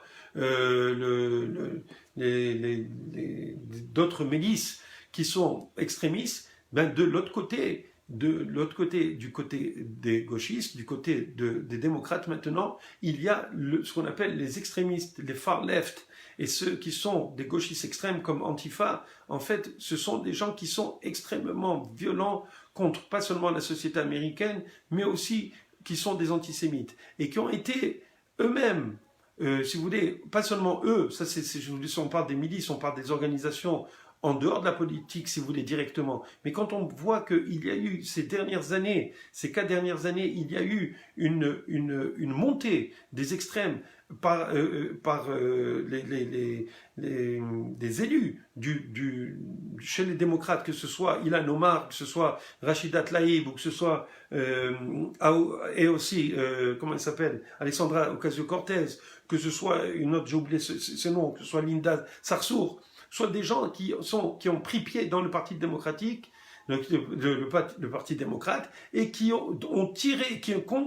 continue à tirer le Parti démocrate vers l'extrême gauche et vers un antisémitisme avoué.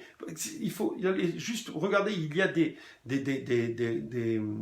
reportages sur ce qui se passe dans les universités où on a malheureusement pas la possibilité de défendre Israël. Ils sont comment dirais-je, tous ceux qui veulent défendre Israël sont assaillis par des gens, et pas seulement des étudiants de l'université, mais ils sont eux-mêmes, si vous voulez, d'une façon organisée, ils s'organisent contre les organisations juives. Pourquoi? En disant qu'en fait, quand ils défendent Israël, et qu'Israël n'a pas son droit à l'existence. Vous imaginez un petit peu dans les universités américaines.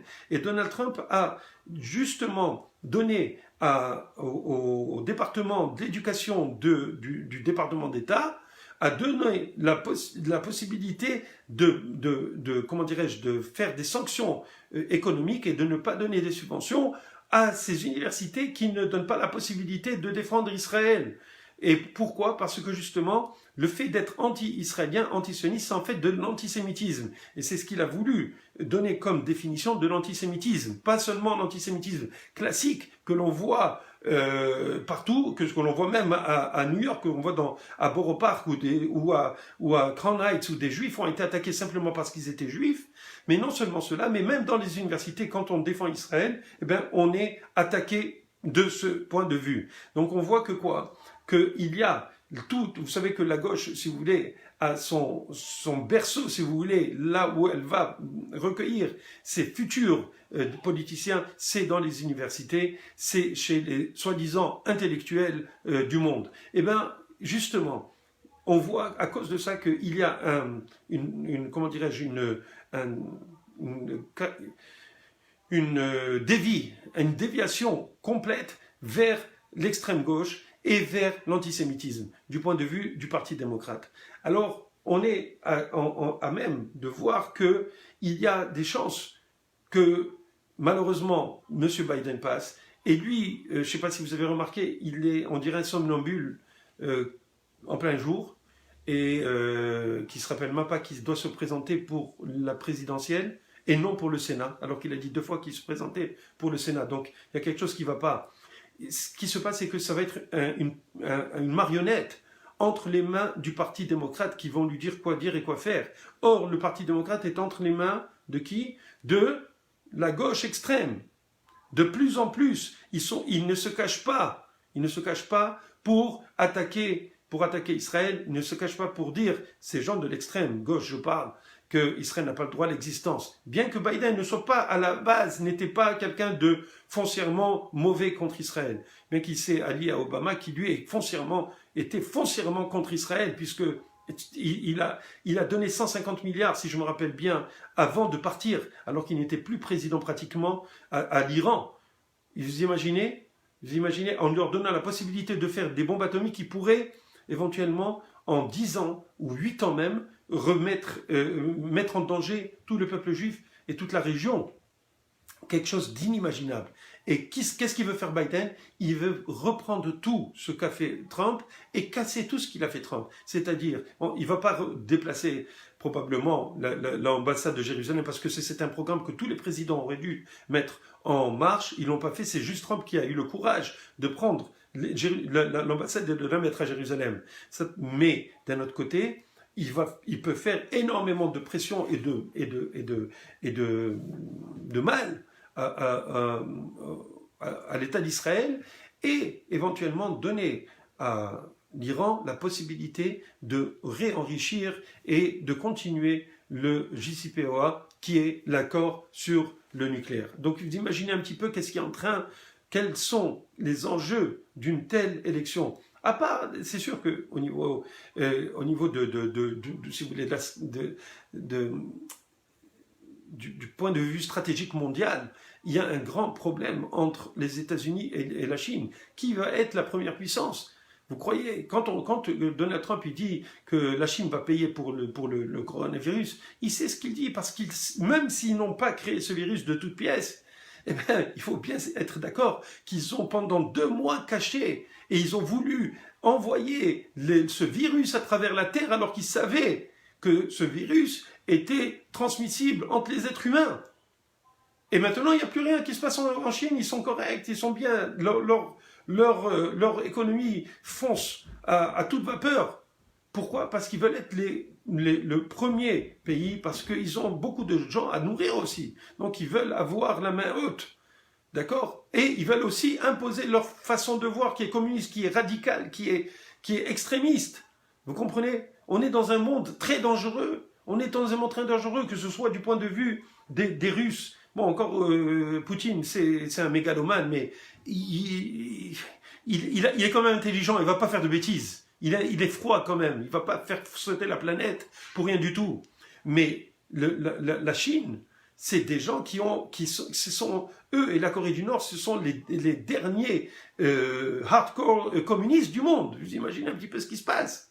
d'accord? D'un autre côté, et c'est des totalitaires, ça veut dire que s'ils décident quelque chose, c'est comme ça que ça va être. Là-bas, c'est avec le bâton qui dirige le pays, il n'y a pas de discussion là-bas. Vous comprenez, il les mettait dans des immeubles, il fermait l'immeuble, il laissait vivre, il leur apportait à manger. Ceux qui meurent avec le corona, c'est bon, sinon, that's it. C'est comme ça que ça marche avec eux. Donc ils avaient un agenda. Et d'un autre côté, on a l'Iran qui veut avoir une hégémonie sur le monde, d'abord au Moyen-Orient. On a la Turquie avec Erdogan qui veut devenir lui aussi le chef comment dirais-je, du monde musulman. Lui aussi, c'est un mégalomane. Si on n'a pas des gens qui sont rationnels, ben le monde il va exploser, mes amis. Si on n'a pas et aux États-Unis, si on a M. Biden qui est dirigé par des gens qui sont de l'extrême gauche, qui sont en rapport avec la Chine et qui veulent donner à la Chine la possibilité d'être les premiers dans le monde, ben qu'est-ce qui va se passer? Qu'est-ce qui va se passer, mes chers amis? On est en danger réellement. On est en danger. Mais Akadosh Baruch Hu est là. Et tout ça, en fin de compte, toute cette guerre, toute cette tension qu'il y a entre les pays, que ce soit les États-Unis avec la Chine avec la Corée du Sud, la Chine avec Taïwan, ou que ce soit Erdogan contre l'Iran, que ce soit les frères musulmans contre l'Arabie Saoudite, toutes ces choses-là, à un moment donné, ils vont dire à cause de quoi? À cause de quoi? Qui c'est qui nous met les uns contre les autres en fin de compte? À cause de qui? À cause de quoi nous sommes en train de nous battre? Ils vont dire c'est à cause du fait que Israël est à Jérusalem, que Israël ne veut pas donner Jérusalem, que Israël n'a jamais voulu, elle menace l'Iran, parce que jusqu'à présent c'est ça ce qui va se passer. Imaginez que Biden y passe. Imaginez. Qu'est-ce qu'ils vont faire Israël? Vous croyez qu'ils vont laisser la possibilité à Biden de défaire ou de refaire l'accord qu'Obama avait fait? Ils ne vont pas le laisser. Pourquoi? Parce que si l'Iran acquiert la bombe atomique, eh bien, il s'en est fait. C'en est fait. Les jeux sont faits. Donc Israël ne va pas laisser. Israël attaque maintenant, mais ils vont attaquer de façon plus grande. Et ils le savent. Ils le disent. Pourquoi? Parce qu'il va avoir justement avant, ils devaient passer, c'était à 2000 km pour attaquer. Mais là, ils ont la République, les Émirats Arabes Unis, ils ont l'Arabie Saoudite, ils ont le Bahreïn, qui est en face, à 100 km. Ils peuvent aller revenir attaquer comme ils veulent. Vous comprenez? Donc les choses ont changé. Et probablement que ça va se réaliser d'une façon ou d'une autre, à moins que Donald Trump passe. Et là, on aura une délivrance un peu différente. Je reviendrai sur cela. Mais à un moment donné, comment dirais-je, les pays vont dire hey, qu'est-ce qui se passe là? On va voir peut-être une guerre atomique, on va voir une guerre mondiale. À cause de quoi? À cause des Juifs qui vont attaquer l'Iran. Mais laissons l'Iran faire ce qu'ils veulent. Ils ont le droit d'avoir une bombe atomique. Israël aussi a une bombe atomique, ou ils ont 50 bombes atomiques. Pourquoi les auraient et cela ne les aurait pas? On va faire sauter l'économie après un coronavirus qui a comment dirais-je, paralysé le monde. C'est pas possible. Qu'est-ce qu'on fait? On va pas les laisser. Et là, c'est ce qui va se passer, c'est qu'on va revenir à ce que je vous ai parlé, ce que je vous ai dit au départ dans le Chiour. On parlait de cette guerre de Gog ou Magog, cette guerre eschatologique, où on voit que les nations vont se mettre ensemble pour annihiler. Vous vous rappelez ce que j'ai dit au début de la conférence? Ou pour annihiler Israël. Mais à la fin, bien au contraire, Israël sera sauvé. Alors regardez qu'est-ce que Ereskel dit. Pour toi, fils de l'homme, prophétise sur Gog et dit, ainsi parle le Seigneur Dieu, me voici contre toi, Gog, prince suzerain de Mécher et de Toubal, je vais t'entraîner, te frapper de vertige et te faire monter de l'extrême nord et venir sur les montagnes d'Israël. Je vais briser ton arc dans ta main gauche et faire tomber tes flèches dans la main droite. Sur les montagnes d'Israël tu tomberas, toi et tes légions, et les peuples qui t'accompagnent. Alors, Gog, c'est le roi, d'accord, de Magog, d'un pays qui s'appelle Magog. Qu'est-ce que c'est Magog? On ne sait pas. Mécher et Toubal, il y en a qui disent Moscou et Toubal, c'est Tbilisli. Je ne sais pas si c'est vrai, ça c'est le Rav Ronchek qui le rapporte. Moi, je ne sais pas, mais ce que je peux dire, c'est qu'il y a quelque part quelqu'un qui va venir et qui va être, si vous voulez, l'étendard, c'est le porte-étendard de cette guerre, où il va ramener tous ces pays pour dire, bon, il y en a marre, là, on va faire un reset, on va mettre out Israël, et on va s'organiser, nous, les nations, sans Israël. Et bien voilà ce qui va se passer. Alors, justement, sur les montagnes d'Israël, toi, Gog, avec ton pays de Magog, avec tous les peuples qui vont t'accompagner, tu tomberas, toi et tes légions et les peuples qui t'accompagnent, aux oiseaux de près de tout plumage, aux fauves des champs, je te livre en pâture, sur la surface des champs tu tomberas, oui, c'est moi qui le déclare, dit le Seigneur Dieu. Et j'enverrai un feu dans Magog, et parmi ceux qui habitent les plages en toute sécurité, ils sauront que je suis l'Éternel. Bon, en tout cas, je ne vais pas passer, vous pourrez aller voir, c'est en Yéhezkel, chapitre 39. Il y a une autre, dans Zecharia numéro 14, c'est une autre prophétie qui est un peu plus négative, qui est beaucoup plus... Enfin, c'est sûr que quand, si vous voyez, on est en Israël, on voit à peu près 3 millions de soldats arriver avec des tanks, avec des missiles, avec un tas de choses, on est en droit d'avoir peur, nous en tant que peuple en Israël, d'accord ? Et nous aussi, en tant que peuple juif, on aura peur pour eux, on aura peur pour tout le monde, d'accord ? Eh bien, qu'est-ce qui se passe ? Dans l'autre scénario que nous avons, c'est celui de Zecharia, c'est écrit « Voici venir un jour par l'Éternel où tes dépouilles seront partagées dans tes murs. Je rassemblerai tous les peuples autour de Jérusalem pour l'attaquer. La ville sera prise, les maisons pillées, les femmes violentées. La moitié de la ville ira en exil, mais le reste de la population ne sera point arrachée de la ville. Alors l'Éternel s'en viendra guerroyer contre ces peuples. Comme jadis, il guerroya le jour de la rencontre. » Autrement dit, je ne vais pas passer par tout cela, simplement pour vous dire que là, le scénario est beaucoup plus dramatique. Parce que là, ils arrivent, ils rentrent dans Jérusalem. Et là, c'est quelque chose de plus apeurant. Or, voici de quelle plaie, à la fin, l'Éternel frappera tous les peuples qui auront fait campagne contre Jérusalem. Leur chair se décomposera, eux étant encore sur pied, leurs yeux s'useront dans leur orbite et leur langue pourrira dans leur bouche. En ce jour, régnera parmi eux une grande perturbation de par l'Éternel. L'un saisira la main de l'autre et la main de celui se lèvera contre la main de l'autre. Ils vont s'entretuer. C'est un petit peu l'histoire des loups et de la chef de M. Seguin. Les 70 loups qui viennent pour, en fin de compte, la manger. En fin de compte, ils se mangent les uns les autres. Ça, c'est une prophétie, mes chers amis. C'est une prophétie de Zecharia. Vous pouvez le voir dans la Bible. Et la chose qui est intéressante dans ça, mes chers amis, c'est que les chrétiens, ils y croient.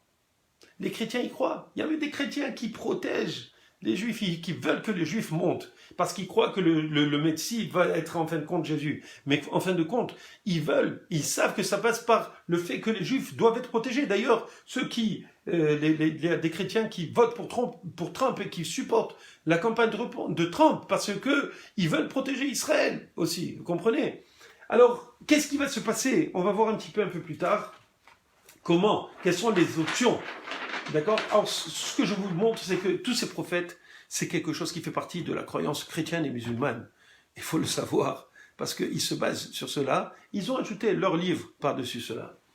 Le dernier, Malachi, il dit « Souvenez-vous de la loi de Moïse, mon serviteur, à qui j'ai signifié sur le Horeb, c'est-à-dire le Arsinaï, quand il a donné les tables de la loi, des statuts et des ordonnances pour tout Israël. Or, je vous enverrai Élie, le prophète, avant qu'arrive le jour de l'Éternel, jour grand et redoutable, lui ramènera le cœur des pères à leurs enfants et le cœur des enfants à leurs pères, de peur que je n'intervienne et frappe ce pays d'anathème. » Et là, c'est quoi ? C'est qu'en fin de compte, cette prophétie, elle dit à la fin des temps, les gens vont faire teshuva. Et c'est ce qu'on voit. Et c'est non seulement lui ramènera le cœur des pères à leurs enfants. C'est-à-dire que les enfants vont amener leurs parents, vont leur dire revenez bitchouva, parce que les enfants eux ont un cœur pur et veulent justement, ils vont avoir cette envie de retourner à Dieu. Et c'est ce qui va se passer. Ils vont attirer leurs parents. D'un autre côté aussi, on voit que les parents, eux, veulent ramener leurs enfants et ils sont fiers quand leurs enfants reviennent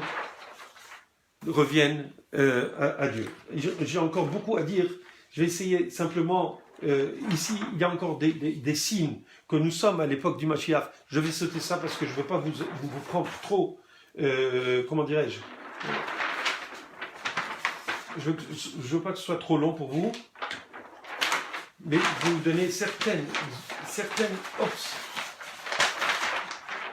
prophéties ou prédictions du Zohar sur notre époque, parce que c'est beaucoup plus...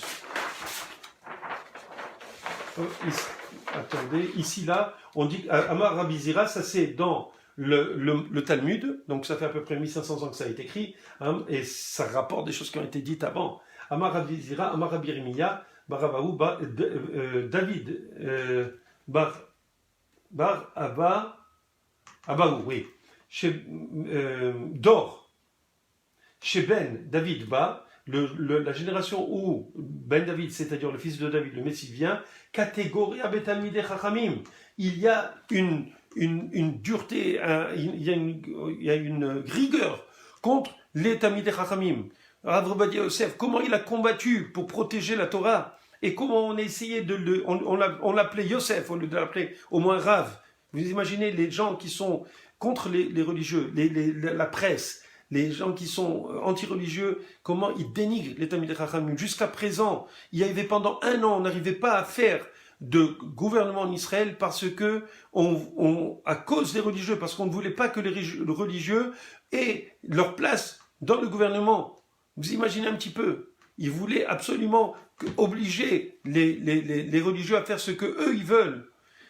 Et donc, de toutes les façons possibles, jusqu'à présent, malheureusement, il y a des injustices contre les religieux. Je ne dis pas que les religieux sont faciles, mais ils se défendent comme ils peuvent. Et quand on voit la police en train d'utiliser des chevaux, des matraques, de tout ce que vous voulez, des enfants, des petits-enfants, ils les jettent contre des poteaux en fer. Vous imaginez, des enfants religieux. Vous dites, mais qu'est-ce qui se passe dans ce peuple? Il faut se réveiller. Pourquoi tant de haine? Il faut arrêter cette haine. On est des êtres humains comme les autres, et les religieux sont des êtres humains comme les autres juifs israéliens. Pourquoi est-ce qu'il y a tant de rigueur contre la Torah et contre les Talmidei Chachamim? C'est parce que nous sommes justement à la veille du Messie. C'est exactement ce qu'il dit. La génération du Mashiach sera une génération où il va avoir une rigueur contre les Talmidei Chachamim. Cette semaine, il y a eu un bras de fer entre le plus grand rabbin du monde et Bibi Netanyahou, entre Rav Chaim Kanievski et Bibi Netanyahou. Vous imaginez un petit peu? Parce que Rav Kanievski a dit qu'il faut ouvrir les yeshivot. C'était trop de temps où ça n'a pas été ouvert. Ils ont confiné tout Israël pendant les fêtes, et spécialement les villes religieuses, alors qu'ils n'ont pas Internet, ils ne savent pas quoi faire, ils ne savent pas comment se comporter, ils vivent à 15 dans des appartements, donc le coronavirus se propage à une vitesse vertigineuse. Vous comprenez ce qui se passe? Et ils ont confiné tout le peuple pendant les fêtes. Et ils avaient ouvert le pays complètement, les plages étaient occupées. Pourquoi ils ne l'ont pas fait avant alors qu'ils voyaient que les cas étaient en train de monter? Ils devaient arrêter avant qu'il y ait les fêtes juives, ils devaient arrêter la montée de la deuxième vague. Non, ils ont entendu que les fêtes arrivent pour fermer tout le pays, pour fermer les synagogues. Mais c'est complètement fou. C'est complètement fou. Et ils savaient très bien que ça allait arriver. D'ailleurs, le ministre religieux de la construction a démissionné à cause de ça. Il dit, ça n'a pas de sens ce que vous faites. Il était ministre de la Santé juste avant. Donc on voit qu'il y a une rigueur contre les Talmidei Chachamim. C'est sûr qu'on doit suivre. Quand il y a des règles, on doit les suivre. C'est évident. Et c'est ce qu'ils ont fait autant que possible. Mais à un moment donné, vous ne pouvez pas appuyer partout constamment pendant des mois, alors que les autres, ils sont libres. Et alors qu'eux, ils vivent comme dans des cages à poules. Ça n'a pas de sens. Ça n'a pas de sens. Il faut aider. De la même manière, quand ils devaient donner des subsides, des subventions aux familles, jusqu'à 3 enfants, ils ont donné. Alors ceux qui ont 15 enfants, qu'est-ce qu'ils font? Comment ils vivent? Vous comprenez? Malheureusement, je suis obligé de dire un peu de lachon hara sur notre peuple. Pourquoi? Pour montrer à quel point les religieux sont pratiquement en dégoût par la moitié ou peut-être de la population. C'est dangereux ce qui se passe. D'accord? Eh bien, c'est ce que nous disait cette prophétie. Je vais sauter ça pour aller un peu plus vite. Regardez, le Maharal de Prague. Le Maharal de Prague, ça fait, je pense, 300 ans. On nous dit, dans le futur, Malchut HaMashiach, la royauté du Mashiach, il y aura une Malchut. C'est une Malchut, c'est une royauté qui va se renouveler.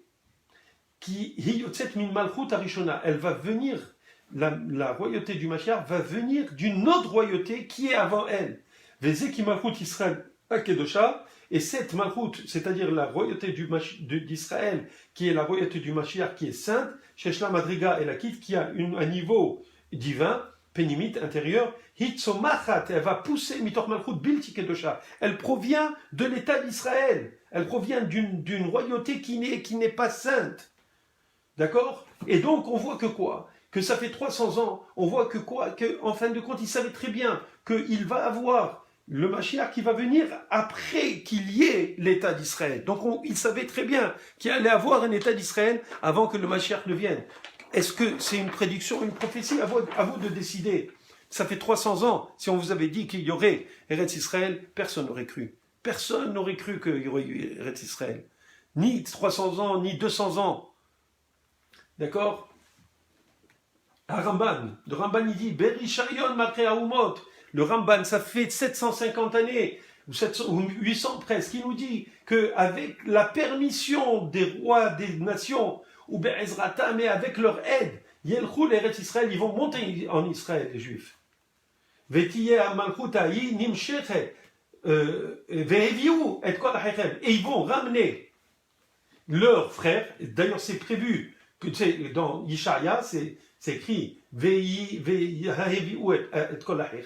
vous allez amener vos frères, Vetiye Malchut Ha'i, et cette royauté se continuera jusqu'à l'éternité. Le Malbim, il dit que quoi? Que la Géoula, la délivrance, va pousser petit à petit. D'abord, il va avoir une installation en Eretz Israël avant la venue du Mashiach, le Malbim. D'accord? Le Radak, lui aussi, dit que ça va pousser petit à petit. De la même manière, le Gaon de Vilna, d'accord? Le Gaon de Vilna, ça fait à peu près 300 ans aussi, du temps du Baal Shem Tov. Bime Kabbalat Aikefta Dimshira, Ya'amdu, Berosh Ha'am, Tzetzaer Vrav. On va voir que à l'apparition du Mashiach, au début de l'époque du Mashiach, qui c'est qui va être? Ce sera, qui va être à la tête du peuple, ce seront les descendants du Erev Rav. Le Erev Rav, ce sont les gens qui étaient non religieux, qui ont créé, qui ont fait le Het HaEgel, qui ont fait le Vaudor, et qui en fait, il parle de justement ces descendants spirituels, si vous voulez. Donc des gens qui sont non religieux, qui vont être à la tête du peuple d'Israël en Israël. Alors maintenant, on va parler. On sait on a dit que quoi? Qu'il va avoir la guerre de Gog ou Magog. Cette guerre de Gog ou Magog, cette guerre où il va avoir beaucoup de, comment dirais-je, de risques, de peur, éventuellement, malheureusement, de malheur, de vrai malheur, dépendamment si on se comporte bien. Alors on aura peut-être la prophétie de Yecheskel qui va être beaucoup plus douce à supporter que celle de Zecharia, où malheureusement il va avoir un exil de la ville, des gens qui vont être tués, violentés, etc. etc. Donc, qui c'est qui va nous sortir de cette histoire? Que ce soit l'un ou l'autre des scénarios, ou un scénario entre les deux, ou peut-être un meilleur scénario même que Yecheskel. On ne sait pas comment ça va se passer. Regardez, on va être sauvé, si vous voulez, par le roi Messie. Et là, je vais être un peu rapide. On va dire, qu'est-ce que c'est le Messie? Le Messie, c'est un roi qui est descendant de David, Améler, qui se consacre à l'étude de la Torah et à l'observance des mitzvot, à l'exemple de son ancêtre David, selon la Torah écrite comme la Torah orale, s'il contraint le peuple à s'y conformer, d'accord, et à soutenir sa restauration. Et s'il mène les guerres de Dieu, ok, on peut présumer qu'il est le Mashiach. Ça, c'est Hilchot Melachim. Ça, c'est le Rambam Maïmonide qui le dit. Ce sont des halachot. D'accord? On n'est pas en train d'inventer des choses. C'est bon? Donc, on voit que quoi? Ça, il faut qu'il soit donc de la descendance de David, religieux comme son ancêtre, etc., qui contraint le peuple à se conformer à la Torah et s'il mène les guerres de Dieu. Maintenant, s'il réussit à tout ça là, la certitude que ça va être. Donc, s'il y a quelqu'un qui vient et qui se met en avant avec toutes ces caractéristiques, et si, le Rambam conclut, s'il agit ainsi avec succès, et s'il rebâtit le temple à son emplacement, c'est-à-dire qu'il n'y a plus de mosquée Omar, et rassemble les exilés Nia Alexa, et rassemble les exilés d'Israël, donc il fait le temple, il rassemble les exilés, et bien sûr il gagne les guerres, etc., qu'on a dit avant, il est alors certain qu'il est le Mashiach. Vous pouvez aller vérifier, Rambam, Ilchot Melachim 11-14. Il incitera tous les humains à servir ensemble Dieu, comme il est dit, car alors j'inspirerai au peuple une langue pure pour qu'ils invoquent tous le nom de Dieu et le servent d'un seul élan. Bien sûr, il n'est pas en train de faire une guerre où il oblige les gens à croire en Akadosh Baruch Hu, il les incitera. On n'est pas en train de tuer les gens et de leur dire si vous n'êtes pas des juifs. Non, on n'a pas demandé qu'ils soient juifs. Simplement, il y a un certain comportement en tant qu'être humain, de la même manière que les fils de Noir avaient certaines lois à respecter, par exemple de ne pas manger d'un animal qui est en train de bouger encore. Okay, ou de ne pas commettre d'adultère, ou de ne pas tuer. Toutes ces choses-là, ce sont des choses qui sont morales. Alors il les incitera à accepter Akadosh Baruch Hu en tant que Dieu et de ne pas commettre ces choses-là. C'est pas tellement grave, mais c'est beaucoup mieux que ce que nous avons dans notre civilisation qui est complètement dévoyée. On ne sait plus qui c'est qui est X, qui c'est qui est F, qui c'est qui est M. On ne sait plus, mes chers amis. C'est un problème. C'est une réalité complètement différente. Je comprends que si quelqu'un n'a pas de sexe, il est androgyne, je comprends qu'on lui mette un X, mais quelqu'un qui est un vrai homme qui veut devenir femme, une vraie femme qui veut devenir homme, wow, il y a un problème au niveau psychologique dans tout le monde. Il y a quelque chose qui ne va pas. C'est pas normal que les gens ne peuvent plus se supporter eux-mêmes. Il y a quelque chose qui ne va pas. Je ne dis pas que ces gens-là ne sont pas malheureux, ils sont malheureux probablement. Ils ne trouvent pas leur place. Mais quelque part, le monde est complètement à côté de la plaque. Ça, c'est mon avis. Et c'est l'avis de la Torah, je pense. D'accord ? En tout cas, je vais simplement avancer parce que d'abord, j'ai plus de voix moi-même. Et je veux vous montrer des choses...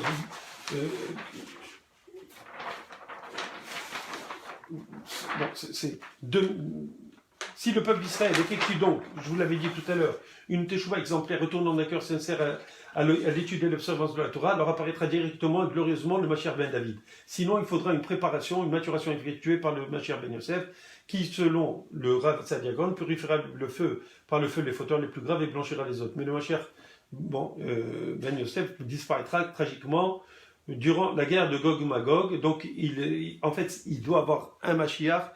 Le Mashiach ben Yosef n'est pas obligatoirement un homme, ça peut être une époque, d'accord ? Quand est-ce que le Mashiach va venir ? Le temps de la venue du Mashiach, passé le début du 5e millénaire, ne peut être connu, comme nous le verrons par la suite. Il dépend de la Teshuvah, repentance du peuple d'Israël, ou à défaut d'un terme final décrété par la sagesse divine. D'accord ? Comme je vous avais dit tout à l'heure, où le peuple d'Israël fait Teshuvah, où il y aura une date où il faut qu'il arrive, et là, Akadosh Baruch Hu dresse un homme avec des décrets aussi durs que ceux de Haman, et ça, ce sera la guerre de Gog-Magog, où les Juifs auront peur et ils vont devoir lever les yeux au ciel. Ce sera ni Donald Trump, ni qui que ce soit qui va les sauver, mais c'est Akadosh Baruch Hu, à travers le Mashiach. Le Ben Ishraï nous apprend cependant, à la suite du Harizal, le Harizal, c'est le maître de la Kabbalah du 15e siècle, que ce terme doit advenir à tout le moins 100 ans avant la fin du 6e millénaire. Alors sachez que selon le plan, selon la Torah, dans la Gemara, il est expliqué qu'en fin de compte, on a 6000 ans dans ce monde, et dans ces 6000 ans, il y a 2000 ans où le Mashiach peut arriver.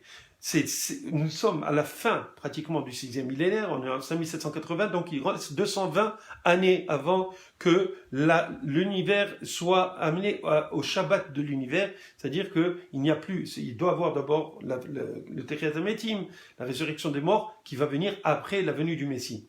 Donc il y a un programme, d'accord, qui doit se dérouler avant l'an 6000. Et là, le Ben Ishraï, il vient nous dire à la suite du Harizal que ce terme, le moment où le Mashiach doit venir, est au maximum l'année 5900. Nous sommes en 5780, donc dans 120 ans.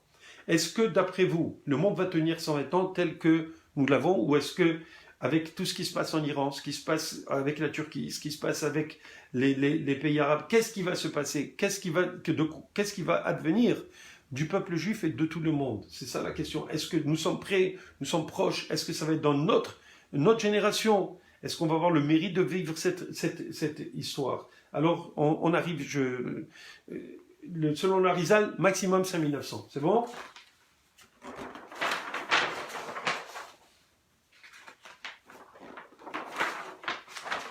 Alors, excusez-moi, je vous avais dit que c'était la page 98 A, non, c'était 97 B, si vous vous rappelez au début de la conférence. Si Israël fait Teshuvah, il sera délivré. Sinon, Dieu fait se dresser un roi au décret plus cruel que ceux de Haman, et alors Israël fera Teshuvah et sera délivré. D'accord?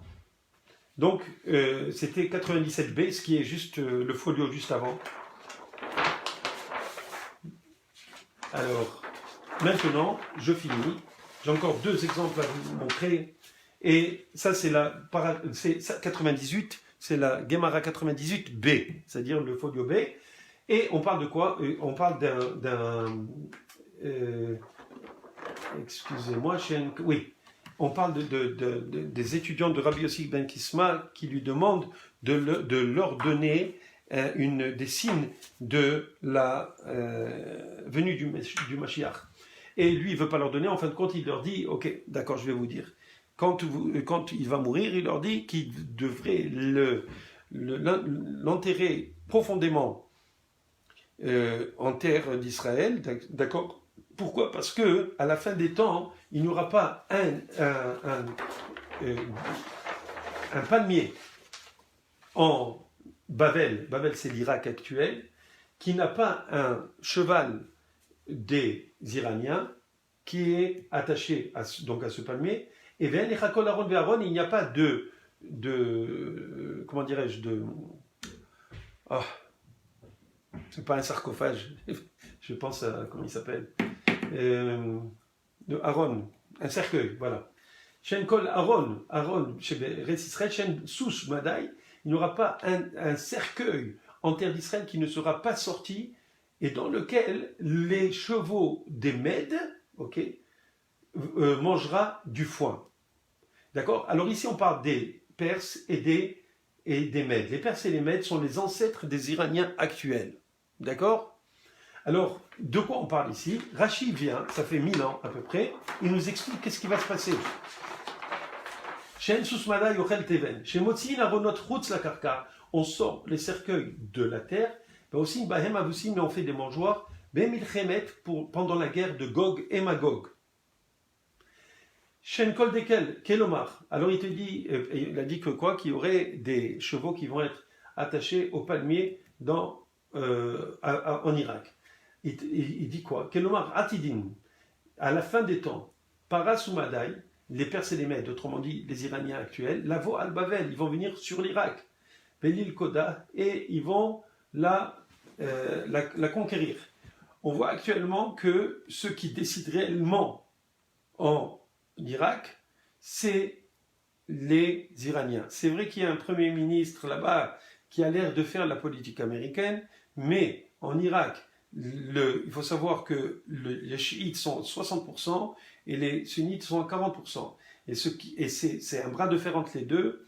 Et en fin de compte, comment dirais-je, l'Iran a des milices qui sont en Irak comme en Syrie d'ailleurs. Donc ils sont là-bas. Et de la même manière, quand on parle des chevaux qui sont attachés à des palmiers, c'est une façon de dire que l'armée iranienne va être partout, donc ils vont conquérir le Babel, c'est-à-dire l'Irak, parce que quand ils veulent venir, et s'ils viennent, Milchemet, Venit Malea, alors il a dit quoi? C'était dans la Milchemet Gog ou Magog, c'était pendant la guerre de Gog ou Magog. Donc ça a l'air que quoi?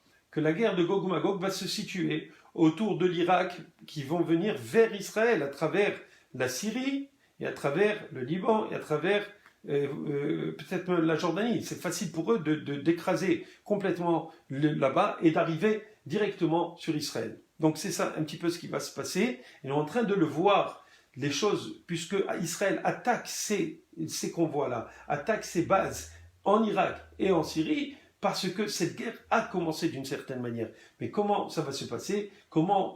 C'est là la question. Si maintenant Israël attaque l'Iran, parce que regardez qu'est-ce qu'il dit. Benit Malea, Kol Laaretz Babel, Chayalot, Parsaïm, toute la tour d'Irak va être occupée par les les soldats iraniens, ou Misham Baïn Eretz Israël, et de là ils viennent sur Eretz Israël, Velokdim Otar, et ils viennent pour la conquérir. D'accord? Donc on est en train de voir que quoi? Lui dit qu'il la conquiert. Est-ce qu'il veut dire ils vont la conquérir ou ils veulent la conquérir? C'est une histoire à voir. Comment ça va se passer? D'accord?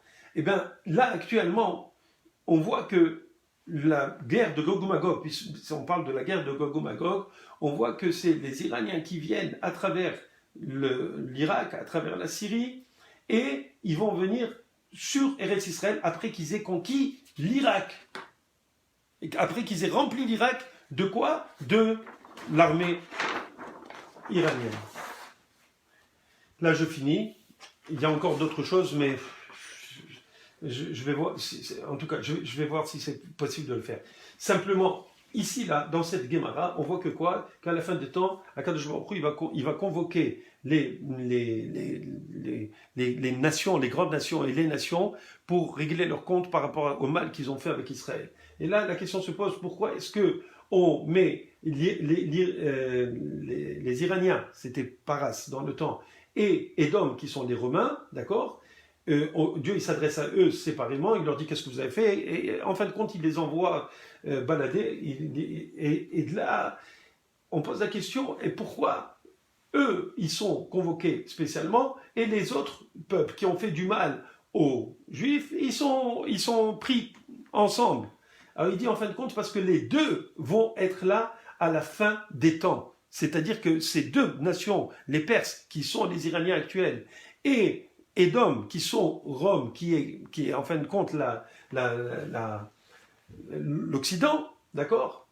Les forces occidentales, les peuples occidentaux, qui vont être à la fin, qui vont être en fait les descendants de Rome et les descendants des Perses. Et donc, Tosfot pose une question, mais comment ça se fait? Ou plutôt la Gemara dit, mais comment ça se fait? Puisque, en fin de compte,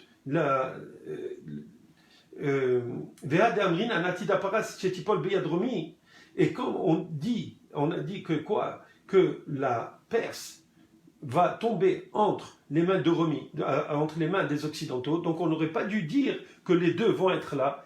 Et alors il dit non, on aurait dû laisser, si vous voulez, juste Rome. Pourquoi on dit Paras? Il te dit non, pourquoi? Parce que à la fin des temps, il y a la Perse, c'est-à-dire les Iraniens, vont tomber entre les mains des Occidentaux, et quand est-ce que ça va se passer? Haïnou Samour les Biat Mashiach, juste avant que le Mashiach ne vienne. Autrement dit, qu'est-ce qui se passe? C'est que les deux vont rester jusqu'à la fin des temps, mais l'Iran va être conquise, si vous voulez, va tomber entre les mains des Occidentaux. Et ça, c'est juste avant, comme il dit Tosfot ici, Samour les Biat Mashiach, juste avant la venue du Messie. D'accord? Comme c'est écrit dans Sanhedrin, dans une autre Gemara, que la royauté de Rome va être sur tout le monde pendant 9 mois. Alors qu'est-ce qui va se passer dans tous les détails? Là, je ne sais pas. D'accord? En fait, c'est le même Tosfot que je vous ai lu, où il dit que justement que la Perse va tomber entre les mains de Rome, c'est-à-dire des Occidentaux, Samour les Biat Mashiach. Est-ce que ce sera les Américains? Probablement. Là, simplement, je voulais vous dire, là, on parle de quoi? C'est de comment le Mashiach va se dévoiler. Il va se dévoiler à travers un certain phénomène où il y aura une colonne de lumière, où il va monter, il va descendre, etc. Et en fin de compte, il va avoir une guerre des étoiles. Et il se dit comme ça, c'est très intéressant, il dit que quoi? Qu'il va avoir... en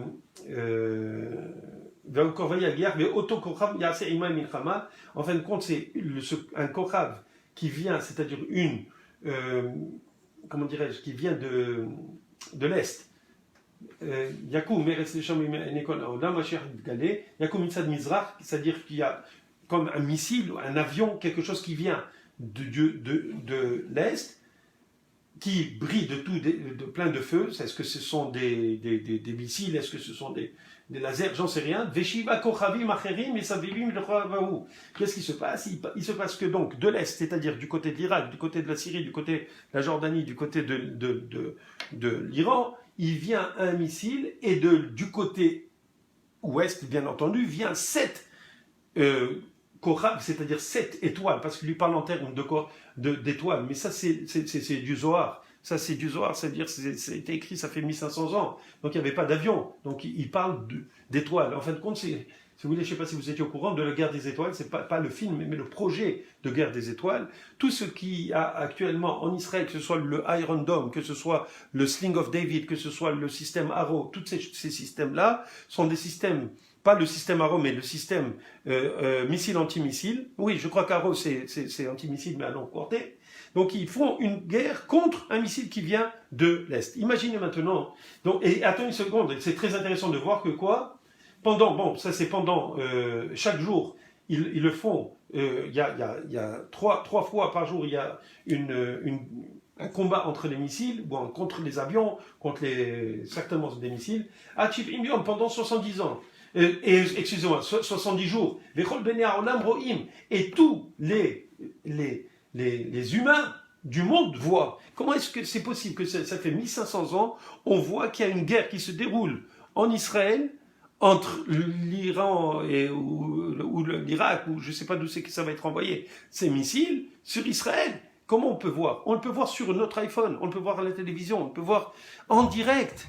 C'est écrit Rohim. Donc c'est un petit peu ce que je voulais vous dire. Il y a d'autres choses que je pourrais vous dire là. Mais simplement, je veux ici, comment dirais-je, conclure pour, en fait, essayer de comprendre et de faire une synthétisation de ce qu'on a vu. En fin de compte, nous sommes dans une situation où c'est clair que entre Israël et ces nouveaux alliés musulmans, arabes, des pays du Golfe, et l'Iran, avec tous les pays qui l'aident, d'accord, il va y avoir une confrontation. Quelque part, elle doit avoir lieu. Quand est-ce qu'elle va avoir lieu? Est-ce qu'elle va avoir lieu est-ce que Donald Trump va passer ou est-ce que ce sera Joe Biden? Si c'est Donald Trump, c'est possible que ça va prendre un peu de temps avant que ça arrive, parce qu'on a 4 ans encore pour relaxer, pour faire les choses en ordre, pour faire des pressions, pour faire des attaques, je ne sais pas, comme il y en a eu d'ailleurs pendant tout cet été-là. Ça va se dérouler peut-être de façon plus low-key, et peut-être qu'en fin de compte, l'Iran va baisser les bras et elle va dire « Ok, j'accepte ma défaite ». Je ne sais pas comment ça va se passer si c'est Donald Trump. Par contre, ou en revanche, si c'est Joe Biden qui passe, il y a le risque que ça se déroule très très vite. Pourquoi? Parce que si on laisse Joe Biden faire, d'accord, qu'est-ce qui va se passer? Il va tout défaire. Il va défaire tout ce que Donald Trump a fait. Et Israël va pas. Et Joe Biden et les démocrates n'aiment pas Bibi Netanyahou, n'aiment pas Israël. On ne sait pas si Bibi va se représenter. Et non, il va se représenter, mais est-ce qu'il va gagner les futures élections qu'il est en train d'essayer d'organiser, d'accord? Parce que si le budget israélien ne passe pas, alors donc Bibi peut se représenter pour d'autres élections, d'accord? Donc ça devrait se dérouler d'ici le mois de décembre aussi. D'ici le mois de décembre, il va avoir, normalement d'après Bibi, ils ont deux bombes atomiques. Les Iraniens. Donc, qu'est-ce qu'il va faire? Entre-temps, si Joe Biden, le 20 décembre ou le 20 janvier, je ne me rappelle plus quand est-ce que le président doit être assermenté, donc tant qu'il n'est pas assermenté, c'est Donald Trump qui est aux commandes, même s'il ne peut pas faire ce qu'il veut. Mais Bibi Netanyahu peut faire ce qu'il veut. Et peut-être qu'il va le faire et Donald Trump pourra le protéger en ce temps-là. Alors c'est possible que d'ici un mois et demi, il y ait beaucoup de choses qui se passent. On ne sait pas d'abord, on va voir si c'est Donald Trump qui passe ou c'est Biden. Maintenant, quel serait l'avantage que ce soit Biden, quel serait l'avantage que ce soit Trump? Par rapport à notre problématique, quand est-ce que le Mashiach va venir? Alors comme j'ai dit, si c'est Donald Trump, ça va prendre du temps. Ça va relaxer un peu, les Juifs ils vont dire ouais, on a un protecteur, on va... Alors ça envoie un message. Ça veut dire qu'Akadosh Baruch Hu, il nous donne du temps pour faire Teshuvah. ils nous envoient le coronavirus, ils nous envoient les menaces iraniennes. On voit qu'il y a énormément d'anxiété dans tout le monde à cause de cela. D'accord? Et on ne sait pas comment les choses vont finir. C'est clair, on ne sait pas. Maintenant, on sait que par rapport à nous-mêmes, quand on voit que tout va bien, Madame la Marquise, comme on dit, on commence à aller sur les plages, on s'éclate, on relaxe, il n'y aura plus de coronavirus, il y aura un vaccin. Et là, il va falloir encore refaire monter la mayonnaise pour que les Juifs se réveillent. Est-ce qu'on va se réveiller? Est-ce qu'on ne va pas se réveiller? Donc, probablement que le Mashiach va prendre plus de temps parce qu'on ne s'est pas encore réveillé assez pour que Akadosh Baruch Hu, il nous envoie le Mashiach. Pourquoi? Parce que le Mashiach ne peut venir que si on fait Teshuvah. Or, si on fait Teshuvah, pour faire Teshuvah, il faut malheureusement des événements dramatiques. Est-ce que c'est Milchemet Gog ou Magog? Comment ça va être? Ça va être Milchemet Gog ou Magog, mais comment ça va être? Est-ce que ça va être à travers Donald Trump durant son règne? Ou est-ce que ça va être après lui? Comment ça va se passer? On ne sait pas. D'accord? Comment les choses vont se développer? Mais c'est sûr qu'actuellement, les choses vont très vite. On n'a pas d'idée de ce qui peut se passer entre-temps. D'un autre côté, si c'est Joe Biden, je vous dis, d'après moi, Bibi ne va pas attendre.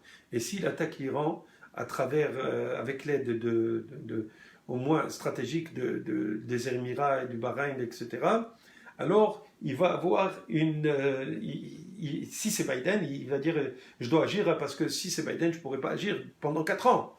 Qu'est-ce qui va se passer? L'Iran va reprendre du poil de la bête. Et ça va être dangereux pour nous. Ils pourront avoir la bombe atomique. Ils vont avoir l'embargo des armes a été levé. Donc ils vont avoir des missiles pour nous envoyer des bombes. C'est quelque chose de très, très, très dangereux. C'est l'avenir du peuple juif, l'avenir du monde qui est en train de se jouer. Donc, mes chers amis, nous sommes dans une situation où on doit faire Teshuvah d'une façon ou d'une autre. Et comment est-ce qu'on va faire Teshuvah? Si Akadosh Baruch Hu n'a plus tellement de patience, probablement que ça va être Biden qui va passer, parce qu'on va commencer à avoir la trouille, et on va se dire, ouais, il va falloir qu'on croit en Akadosh Baruch Hu, parce que c'est lui qui peut nous sortir de ce pétrin. Si c'est Trump, on va dire, ouais, ça va, c'est bon, Trump, c'est le nouveau Dieu. Non, c'est pas un nouveau Dieu. Trump, c'est Trump, il est gentil, il a fait des choses, et ça va venir probablement aussi, c'est possible qu'il passe. Moi, je ne suis pas un devin, je ne suis pas un prophète. Les sondages détiennent le coude à coude, dans le meilleur des cas. Et sinon, c'est Biden qui gagne. Donc, on ne sait pas encore comment les choses vont se passer. Mais il faut savoir que tout ce qui se passe dans le monde dépend du comportement des bénis Israël. C'est nous qui devons nous comporter bien. C'est nous qui, en fonction de ce comportement, si on fait Teshuvah, Akadosh Baruch Hu, il va faire la guerre de Magog, mais comme dans Yereskel, où il nous fait peur un petit peu, mais en fin de compte, il n'y a pas de mal. Il y aura plus de peur que de mal, et on fait Teshuvah, et Akadosh Baruch Hu, il nous envoie le Mashiach pour régler toutes ces affaires-là. Alors mes chers amis, espérons que Bezrat Hashem, on fera Teshuvah. J'essaye d'être le plus clair, j'ai la gorge qui me fait mal depuis quelques jours, j'essaye d'être le plus clair possible. J'espère que ça vous a donné beaucoup de matière à penser. Je ne suis pas quelqu'un qui va vous dire c'est comme ça va se passer de telle ou telle manière, c'est dans 2 semaines, c'est à Pessah, ou c'est ci, ou c'est ça. Je ne peux pas vous le dire. Moi, la seule chose que je sais, c'est que le Mashiach ne va venir que quand au moins la majorité du peuple juif va faire Teshuvah. C'est comme ça. Il n'y a pas d'autre façon. Dans le pire des cas, si Akadosh Baruch Hu décide qu'il doit venir, même s'il n'y a pas la majorité, il ne faut pas oublier que quand on est sorti d'Égypte, parce que c'est de la même manière qu'on est sorti d'Égypte qu'on va sortir de cette galoute, de cet exil, quand on est sorti d'Égypte, on est sorti 1/5 du peuple juif. Seulement est sorti. 4/5 sont morts durant la plaie de l'obscurité. Pourquoi? Parce qu'ils ne voulaient pas accepter de faire les mitzvot. Ils ne voulaient pas accepter la souveraineté de Dieu. Et malheureusement, je ne vous ai pas montré, mais malheureusement, c'est écrit qu'à la fin des temps, quand le Mashiach va se dévoiler, dans le Zohar que je n'ai pas complété, quand le Mashiach va se dévoiler, les peuples vont se mettre contre lui. Et là, il y aura la guerre entre le Mashiach et les peuples. D'accord? Et cette guerre-là, elle va être tellement... elle va être très grave. Je veux dire, les gens vont être très, très, très, très, très apeurés de cela. Ils voudront absolument détruire le Mashiach. Pourquoi? Parce qu'ils ne veulent pas accepter la souveraineté de Akadosh Baruch Hu. Allez demander aux gens de San Francisco ou de Los Angeles de reconnaître Akadosh Baruch Hu. Ils en ont rien à faire. Ils veulent un état où on peut tuer des gens, un état où on peut tuer des embryons, un état où on peut tuer des bébés qui viennent de naître parce qu'on ne voulait pas les avoir, un état où on aide les vieux à mourir. où on les entraîne à mourir. C'est la dignité humaine, c'est la vie humaine qui est malheureusement considérée moins que rien. On est en train d'essayer, ils sont en train d'essayer de tuer le projet de Akadosh Baruch Hu. Akadosh Baruch Hu ne va pas laisser. Et donc, si on n'a pas la majorité du peuple juif qui fait Teshuvah, eh bien, Akadosh Baruch Hu va nous envoyer quand même le Mashiach. Et on va faire Teshuvah à la fin. Même si on ne veut pas le faire avec, malheureusement, des menaces sur la tête. Et ça, ce serait malheureusement l'autre option, celle de Zecharia. On ne veut pas cette option. On préfère l'option de Yereskel. On va faire Teshuvah nous-mêmes. Akadosh Baruch Hu va nous faire activer avec la guerre de Gog et Magog, parce qu'elle doit arriver, cette guerre. Mais il va y avoir plus de peur que de mal, Be'ezrat Hashem. Ce qu'on espère, Be'ezrat Hashem. Je vous demande, comme d'habitude, de partager ces vidéos-là, parce que je vous donne énormément de matériel que je ne donne pas jamais pratiquement au grand public. C'est une analyse qui a pris beaucoup d'années. C'est pas, je vous donne, si vous voulez, il y a encore beaucoup de choses à dire, mais je vous donne si vous voulez, le résumé du résumé, le concentré du concentré, d'accord? Mais n'oubliez pas, la chose la plus importante, c'est pas juste le Mashiach, c'est de se rappeler que toutes les prophéties que Akadosh Baruch Hu nous a données se sont réalisées, sont en train de se réaliser et vont continuer à se réaliser. Je vous donne rendez-vous Be'ezrat Hashem nous sommes le 21, donc le 28 Be'ezrat Hashem, le 28 octobre, la semaine prochaine Be'ezrat Hashem mercredi soir, on aura notre shiur Bli Neder sur Facebook en direct et partagez ce cours et encore une fois Be'ezrat Hashem, faisons Teshuvah. Le plus on fera, le plus on répandra de la Torah, de l'amour entre nous, entre nos frères, et plus vite Akadosh Baruch Hu va nous envoyer notre Mashiach. Merci, au revoir.